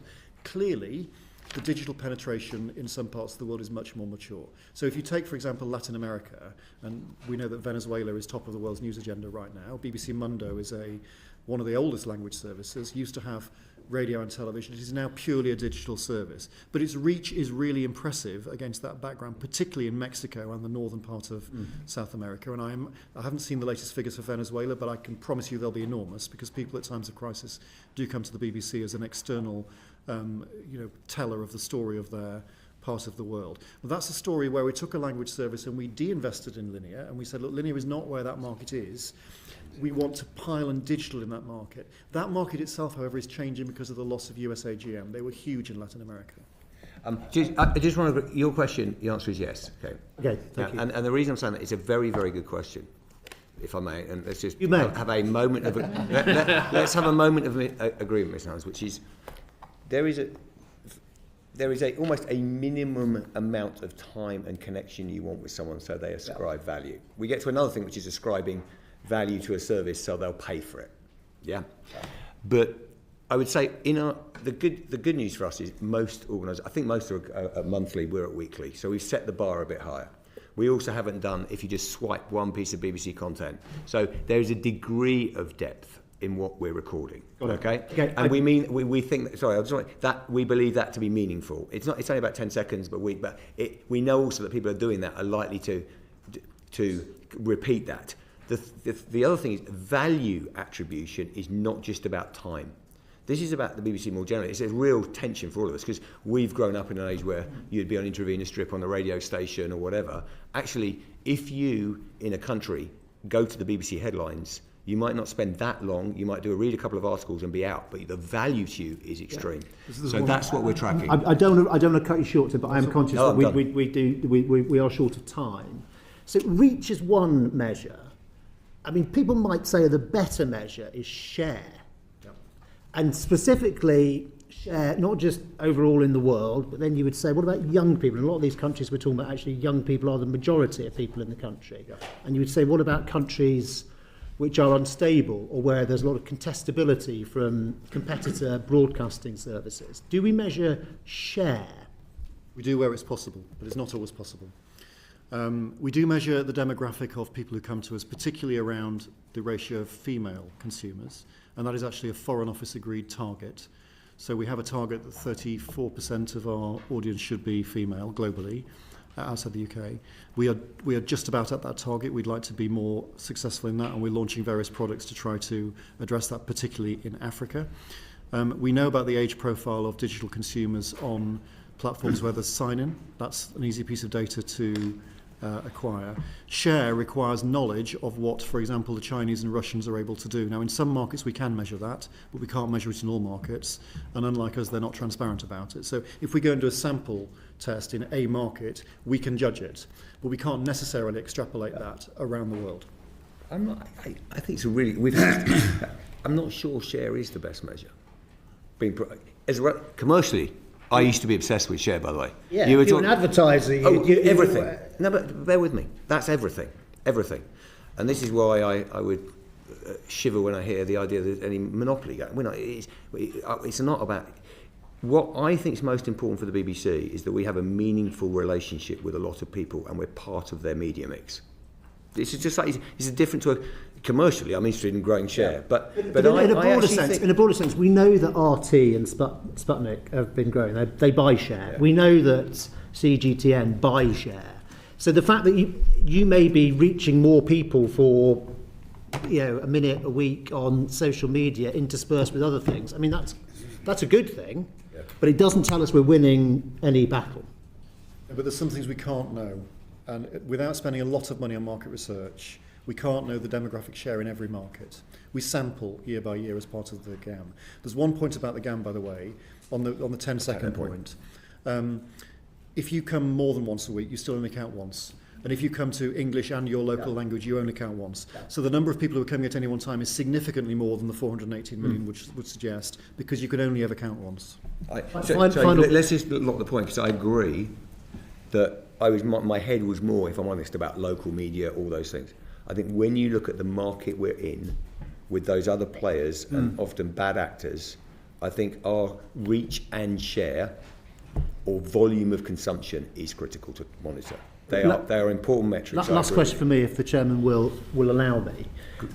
I suspect that the value of the World Service to this country and to freedom and peace around the world is huge.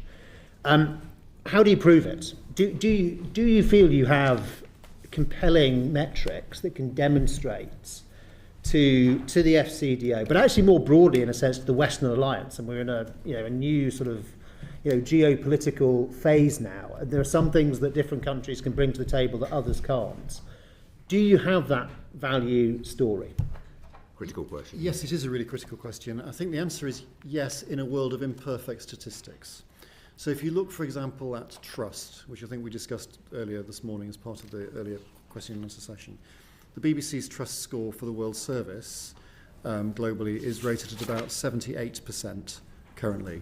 Now that compares to 70% for CNN, 70% for Al Jazeera, 62% for CGTN, though rising because of their presence in the world. It's worth saying those figures out loud again, if you don't mind. The trust figure in the Chinese state broadcast and the trust figure in Russia Today. Could you say them again? So I've got two figures, one for 2021 and one for 2025. So this is the growth story of those two enterprises. So CGTN in 2021 was at 62%, it's now at 70%, so it's gone up 8% in that year, and that's about investment in markets, and a similar pattern but more in Russia. So RT gone from 59% in 2021 to 71% in 2025. So that's quite a stark increase in those state actor trust scores. We are stable. We've gone from 77 to 78, so it's within margin of error. It's really stable, and I think that's a good... The order of magnitude, those numbers are the same, right? Correct. Yeah, correct. Thank you very much, Damien. I want to follow David. I want to follow Jonathan Damien's question on digital. And it's this. You said very clearly that the switch to digital is different in different parts of the world. I just wonder whether in your cost savings plans, some of your assumptions were ahead of the curve. You overestimated the BBC's ability to persuade people to switch to digital. And one of the recommendations in the report is that you should conduct more audience research in these countries to work out what the switch is likely to be. And I wonder whether, in fact, your cost savings programs weren't as effective as they should have been, is because you underestimated this, or overestimated this switch to digital. I start. We monitor so regularly the markets that we operate in terms of their digital maturity. So that's, yes, it's internet penetration, but it's looking at competitors, often the state broadcaster as well as commercial broadcasters and online media. So we're looking really kind of carefully at those markets. But there are also measures that we look at where things can turn very quickly. So data costs is a really big one. And for a long time, data costs in many of our markets are prohibitively high and means mass consumption is not going to be possible, particularly on video. So obviously the more data you use in terms of either an app or a site or on video rather than on text. So these things are really carefully monitored and regularly because we need to be there ready when those switches happen. So it is a really fine balance of the digital maturity of the market and the relative investment for the BBC on linear versus digital. So the answer to your question is, were we at exactly the right point in all of those markets? No, probably not, because it is an inexact science. But the effort that goes into trying to predict that and watch those trends in some countries and what it might lead to similar markets around the world, we do. So you can see where I'm going. You overestimated in the past. Are you still going to be overestimating in the future in some parts of the world?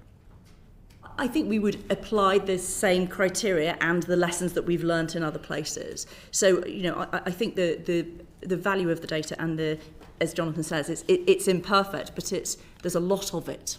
So, for me, one of the things that we've talked about, and Jonathan's mentioned it today, is where we have come off linear, and if it was the right time to do it, and Arabic radio is the one that we are often asked about. It was impossible for us to predict at that point what was going to happen at the terrible events.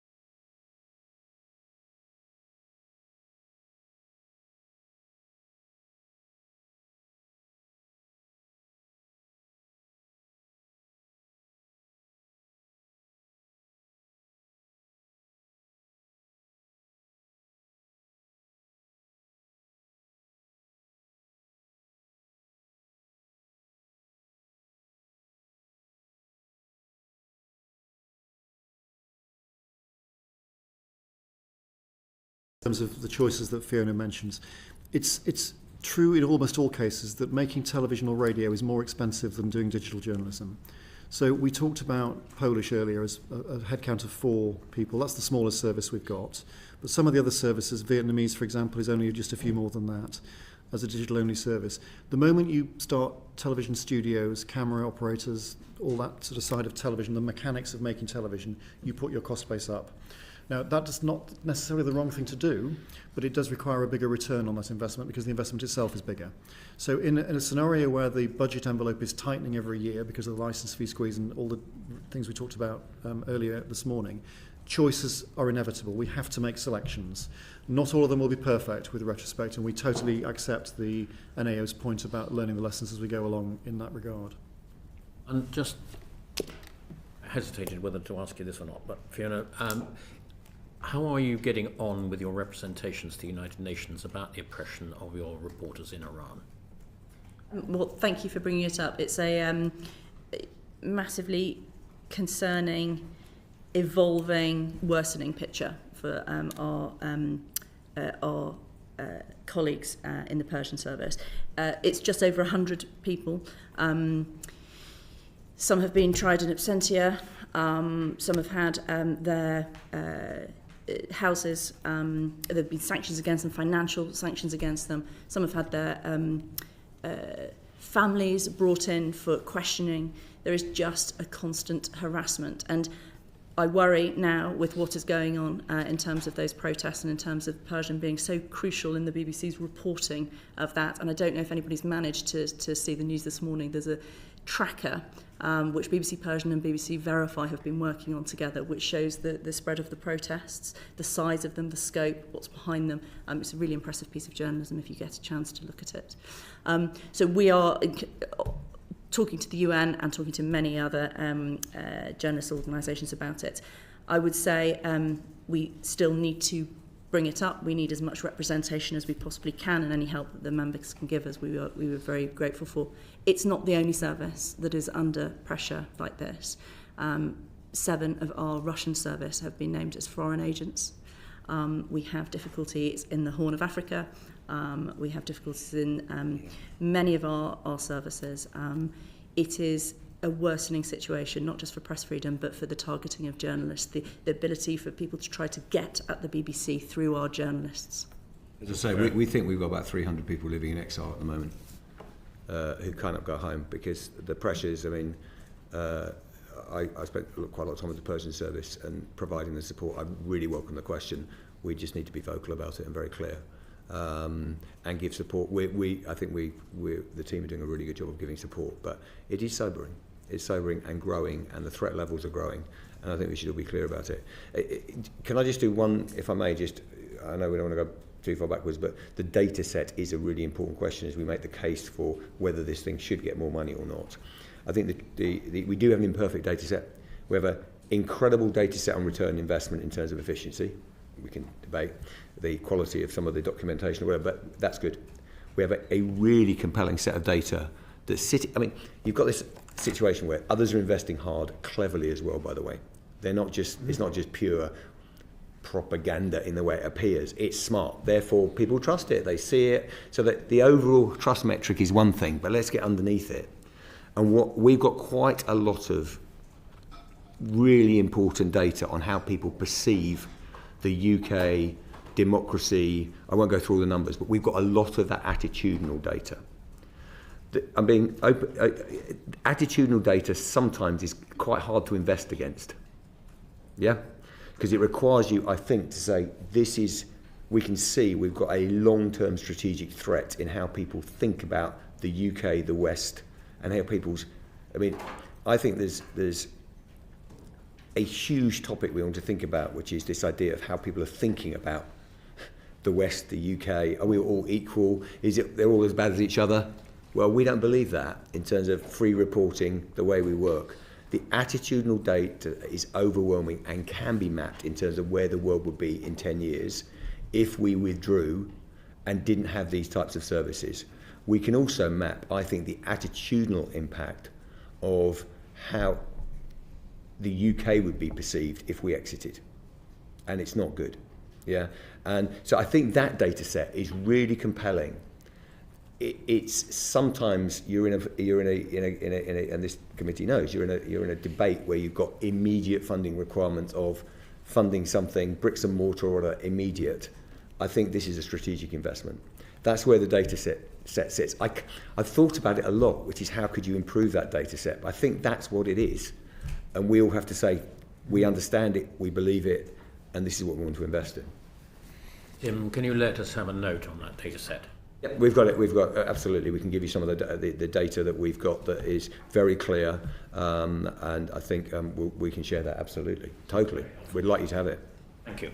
Sir John Whittingdale, please.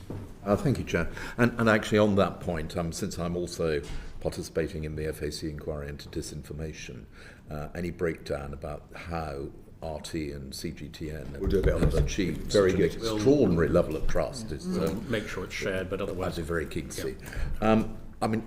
You've talked about the courage of your journalists in a number of places where it's very difficult, and we absolutely recognise that. But there is one service which has caused me and a lot of people concern, as you know, and we've discussed it before, and that is BBC Arabic.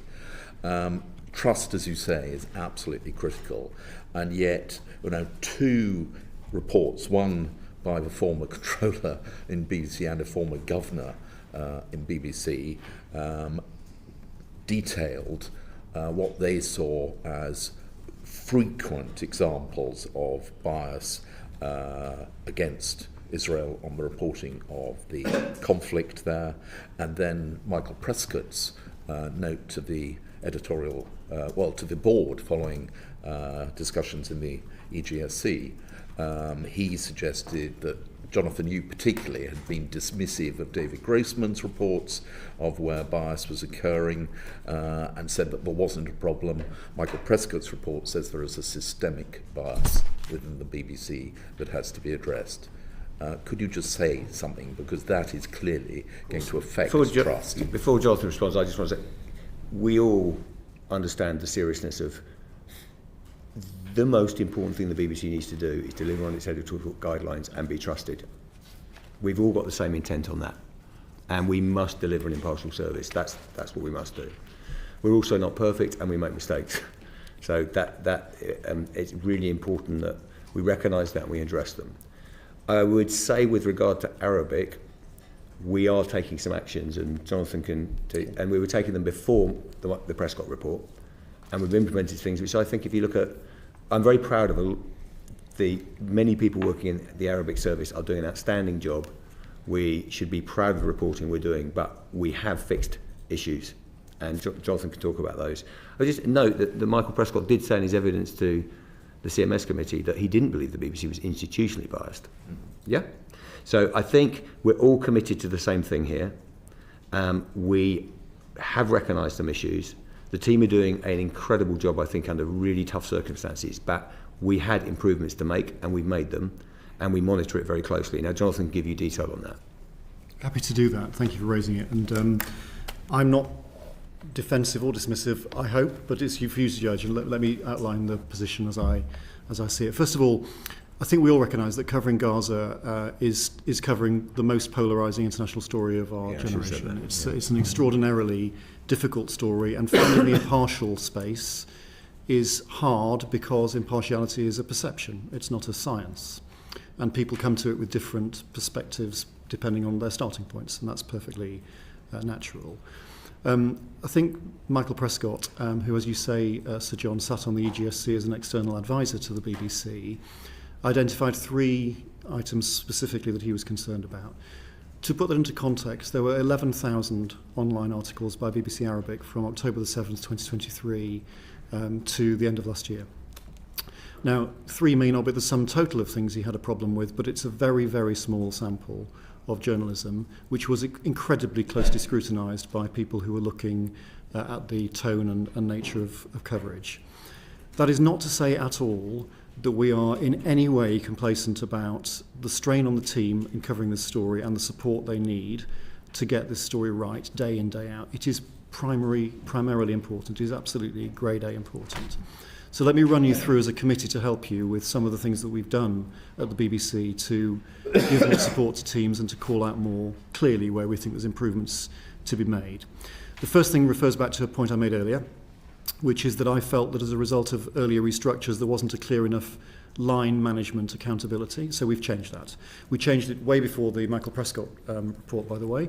We put in a regional director who's a specialist in the Middle East and an Arabic speaker. We've put in a head of service for Arabic, which unifies television, radio and digital. They were separately managed in previous structures, which I didn't favour because of that accountability point I made earlier.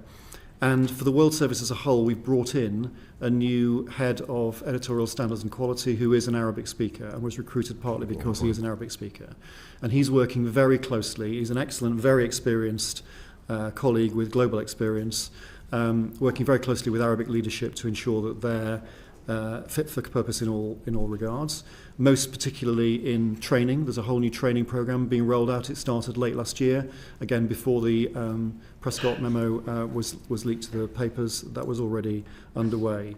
Specifically on a couple of the points in the reports to the EGSC, I think they made a valid point about the newspaper review, which was a daily part of content. So we've overhauled that and changed it. I think there were some valid points about the coverage around the first anniversary of October the 7th, so October the 7th, 2024, when there was some very good journalism around the BBC, but not all of it surfaced on Arabic, and we've put in measures to ensure that that has changed. And the second anniversary, and at that time, of course, hostages were still being held. It was still a very live story. I think we were materially better as a result of that. So all of those things have been done. They've not all been triggered by the EGSC, although the reports to the EGSC were helpful in making sure that what we were doing was right and we'd got the measures that we wanted in place in the right frame. And we've made some tweaks and adjustments until then. But I do think it's important that we all recognise, and I want to make a case to you today as members of the committee with an interest in this issue, that BBC Arabic is doing an incredible job on radio, television, online without being allowed access to Gaza. It's reporting it all remotely. That is not for the want of trying. We have tried endlessly to get into Gaza and we're only allowed in on Israeli military embeds, which is not free journalism. And I call on the Israelis again to let us into Gaza so we can report this story from the ground in Gaza in the way we are allowed to do in Israel. Do you want to talk about contributors and social media course. activity? Yes, because of on course. our list, we've also taken, and I think you'll have seen a change in terms of just making sure we've got full grip of that issue. Yes. Because I think the team have done some good work in terms of that area. So rolling news platforms are hungry for contributors. People to come on the air and talk about something they know about or something they've witnessed or whatever, and that happens all the time on all sorts of stories. But clearly in the Gaza story, in the case of BBC Arabic, it's certainly right and a perfectly fair critique that some people were allowed on air whose background views were egregious. People who, for example, celebrated the Holocaust. That's not an acceptable resting place for the BBC. Now, we were already checking social media back to October the 7th, 2023, to find out what they'd said about the Hamas atrocity against Israeli citizens on that date and subsequently. But as a result of some people coming to light who were interviewed on BBC Arabic platforms who had historical egregious views, we've now overhauled that diligence, and we take that back now to the birth of their social media footprint.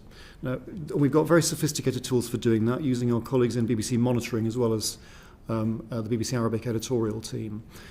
That is not to ban people necessarily, although it does, of course, raise the bar on the sorts of people we want on the air in a legitimate way to commentate on events.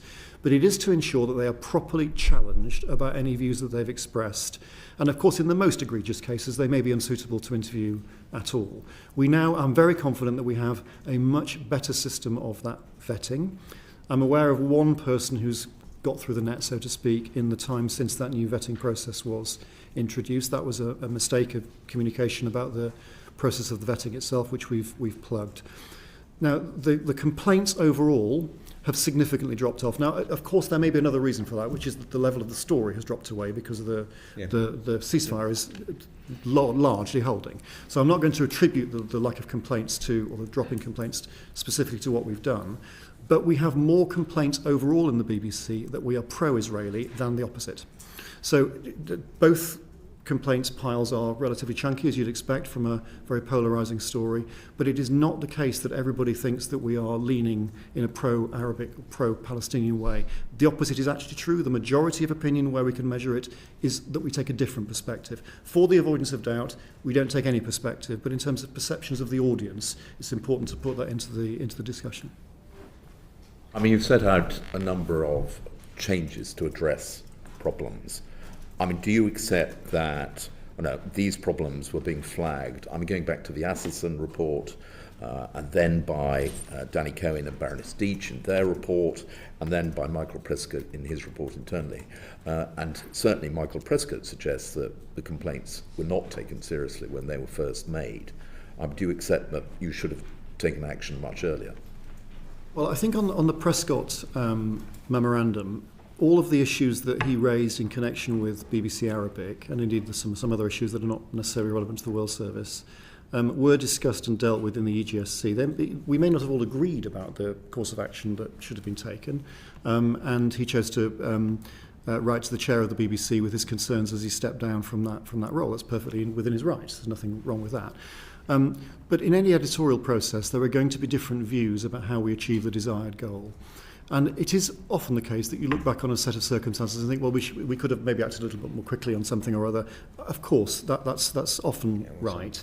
And I wouldn't demur from that at all. There are some things, that the measures I've just outlined, where I think it is fair to say that some of these things could have been done earlier.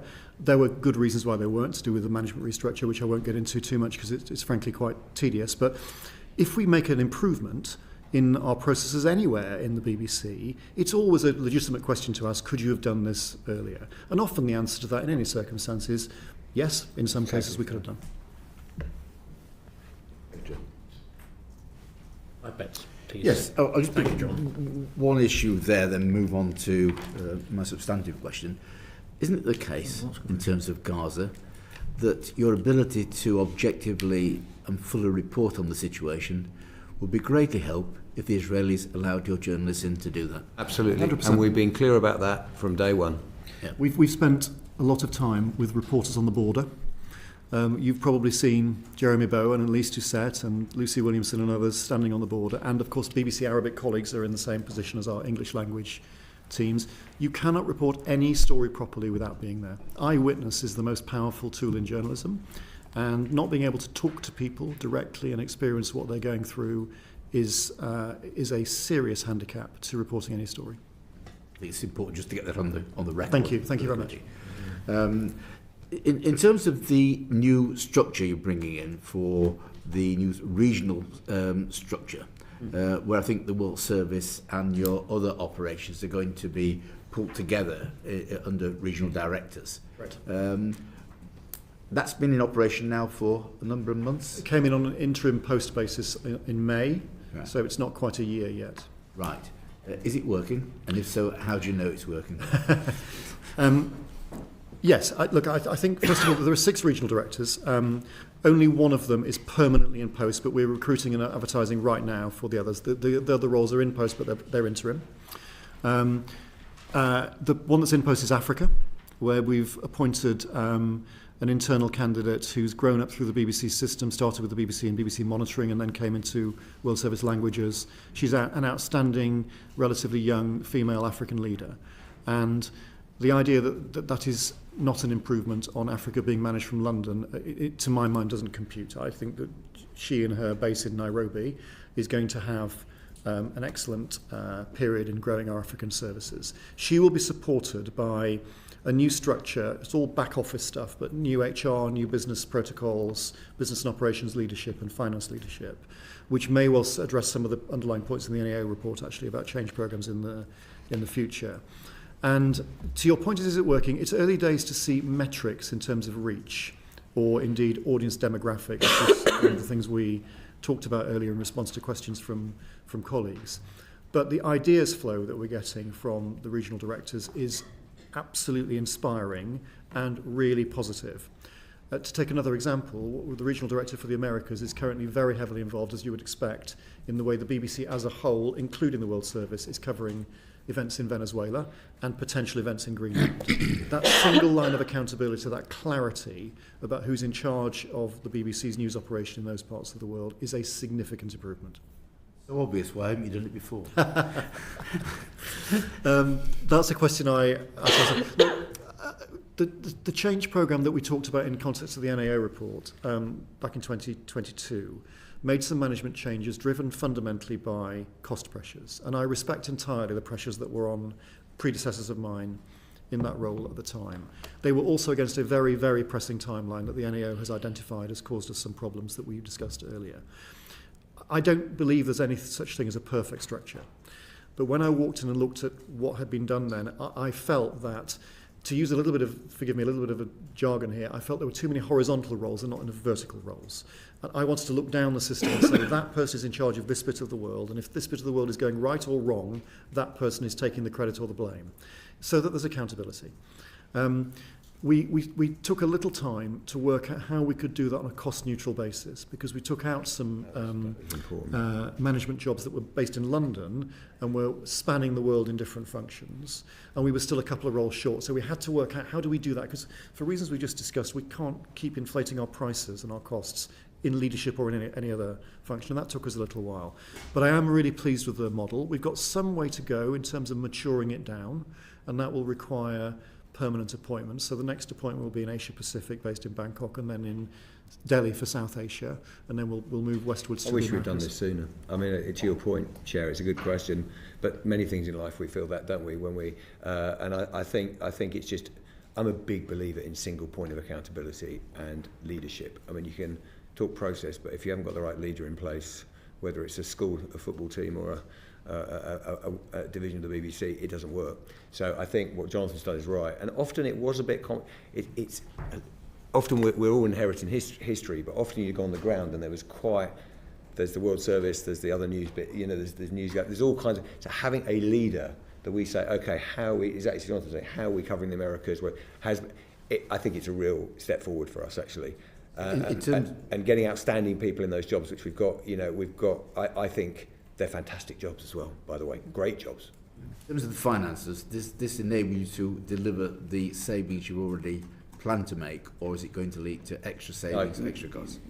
The point that Jonathan was given the brief by myself and the other team that we could inject these leadership roles, but he would have to find the savings elsewhere, so it's cost neutral. So it's cost neutral. Yes, that's right. Yeah, thank you. Right. So it's cost neutral. They then can look. I mean, I think these executives are pretty well placed to look at where you make savings, where you invest, and literally run the place in a way that I think gives us more control and grip across savings and investment, frankly. It's cost neutral to deliver a better service with the possibility of more cost effectiveness in future. Ideally, yes. I think the cost neutrality is an important starting point for the structure. We weren't going to invent more and more and more management posts, clearly in this environment.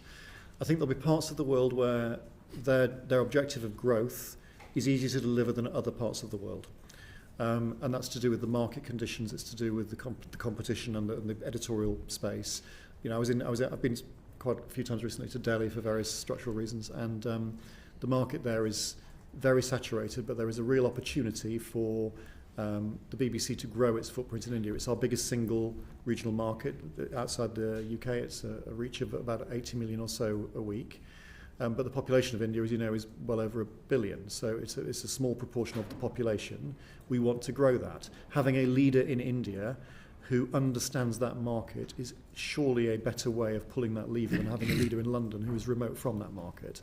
And that's really the objective. I mean, we've worked really hard to get the number of senior leaders as a percentage of our population down to a tiny amount. So I'm not moving on that. I want to see that go only one way in terms of spans of control. And so there's no way we're putting in another 6 senior leaders without working really hard to get the saving. The other element here is worth saying that something like in the US, where we've got .com working, where we're investing and looking at a subscription layer and other things, is this does allow you, in terms of news, working with BBC Studios and others, to say, okay, where there's commercial opportunity, we should take it. Now, if we're all sitting with some investment capital, the news business may not be top of our list, but what I would say is certainly there are opportunities, and economies like India, for the long term, offer really interesting opportunities in terms of how you could begin to monetize our factual content, working with. So I don't think there's a pot of gold there, by the way, but there's definitely a way in which we could, where you've got the right market, you haven't got a democratic deficit in the way, you're never going to do that in Afghanistan, or I say never, but not for some time, or in the Persian service. But there are ways in which we can then coordinate the BBC and help our finances in that way as well. Tim, in the last few minutes, you did say you're not shackled in the way that you were. You also said at the beginning that that we were at a critical point, you felt, for the BBC World Service. Yeah. We haven't heard a lot about other actors this morning, China and Russia. Do you just want to say something about the environment that the BBC World Service is operating in? I will let Jonathan speak because he's got some of the detail of this, but I think we are we definitely have. I spoke about it earlier. We are in a position where there is a battle for who owns the narrative, the storytelling, and underpinning that is a battle around values, and misinformation and disinformation is utterly rife. I mean, the zone is flood. I said I used the words that they're flooding the zone. We have bad actors deliberately trying to affect the mindsets of populations domestically and internationally, and they're predatory, and they're active, and they're investing, and they're playing a very long-term game. They are not constrained often by the democratic cycle. They are playing over decades to reshape the way people think about the West, the UK, and we have an asset here that is proven to affect the situation in terms of how people think about the UK, how they think about truth and misinformation. For all our problems, and boy, I've lived them, is you can see us struggling where we make a mistake, we recognise it, we debate it, we talk about it. We are open, transparent about that. That is something I think we should be fighting for, and it requires investment. Now, the interesting thing is, and I take Mr. Lowe's point about efficiencies, but you cannot close off all the current distribution costs and just go online, because I think that's too risky, because you lose a lot of reach in that way. So you've got to keep both plates spinning on distribution. In order to do what I think we should be doing, the cost for the UK in the round is relatively small. Now, I'm conscious this is household budgets under the most enormous pressure. So I understand the implications. It's enormous. The pressure is, and we're paying public money, and it's precious. But we know, for instance, that currently we're spending about 300 or 400 million on this service. If we spent 600 or 700 million, we could double the impact. We could see, imagine 1 in 10 people are getting a service from the BBC with the qualities we demand of ourselves in forums like this. Imagine we could do that.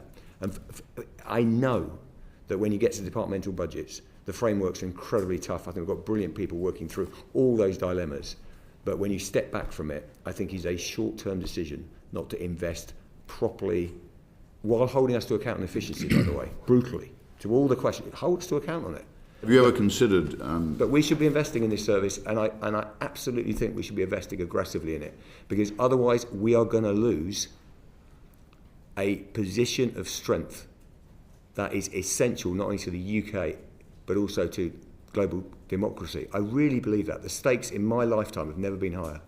Have you ever modelled the possibility of the World Service becoming a subscription service? That ultimately would give you a very good view of who's prepared to pay for it, even if it was a very minimal charge. Yeah, but we're always looking, like we've launched a subscription layer in news in the US, as BBC.com. I mean, globally, because you're talking about India and you're talking about other countries that are getting quite rich. We cannot see. I would love if you could present. I'm ready to go into the people service. I ask you whether you think about it and discuss it. We're always looking at that, but the problem with that is the news. A subscription news business, by definition, would be of a completely different shape in terms of its content, because you inevitably become click-based in a way that we shouldn't be.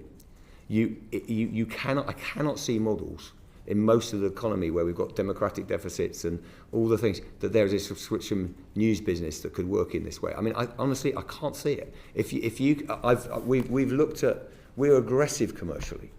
No one in the world has got a 2 billion commercial arm with an EBITDA margin that is pretty good, cash return not bad. The news business, if you can show me any semblance of economics that would do two things. One is maintain your reach, because that is what we're trying to do. What I'm talking about, I'm all for a discussion about the commercial BBC globally and how we can return that. But in news, that would radically affect your reach. Radically affect your reach. It's not whether you could make a model work, it's whether in the end of it you'd be 2% of a population. We have an incredible business in the US called BritBox. Incredible business.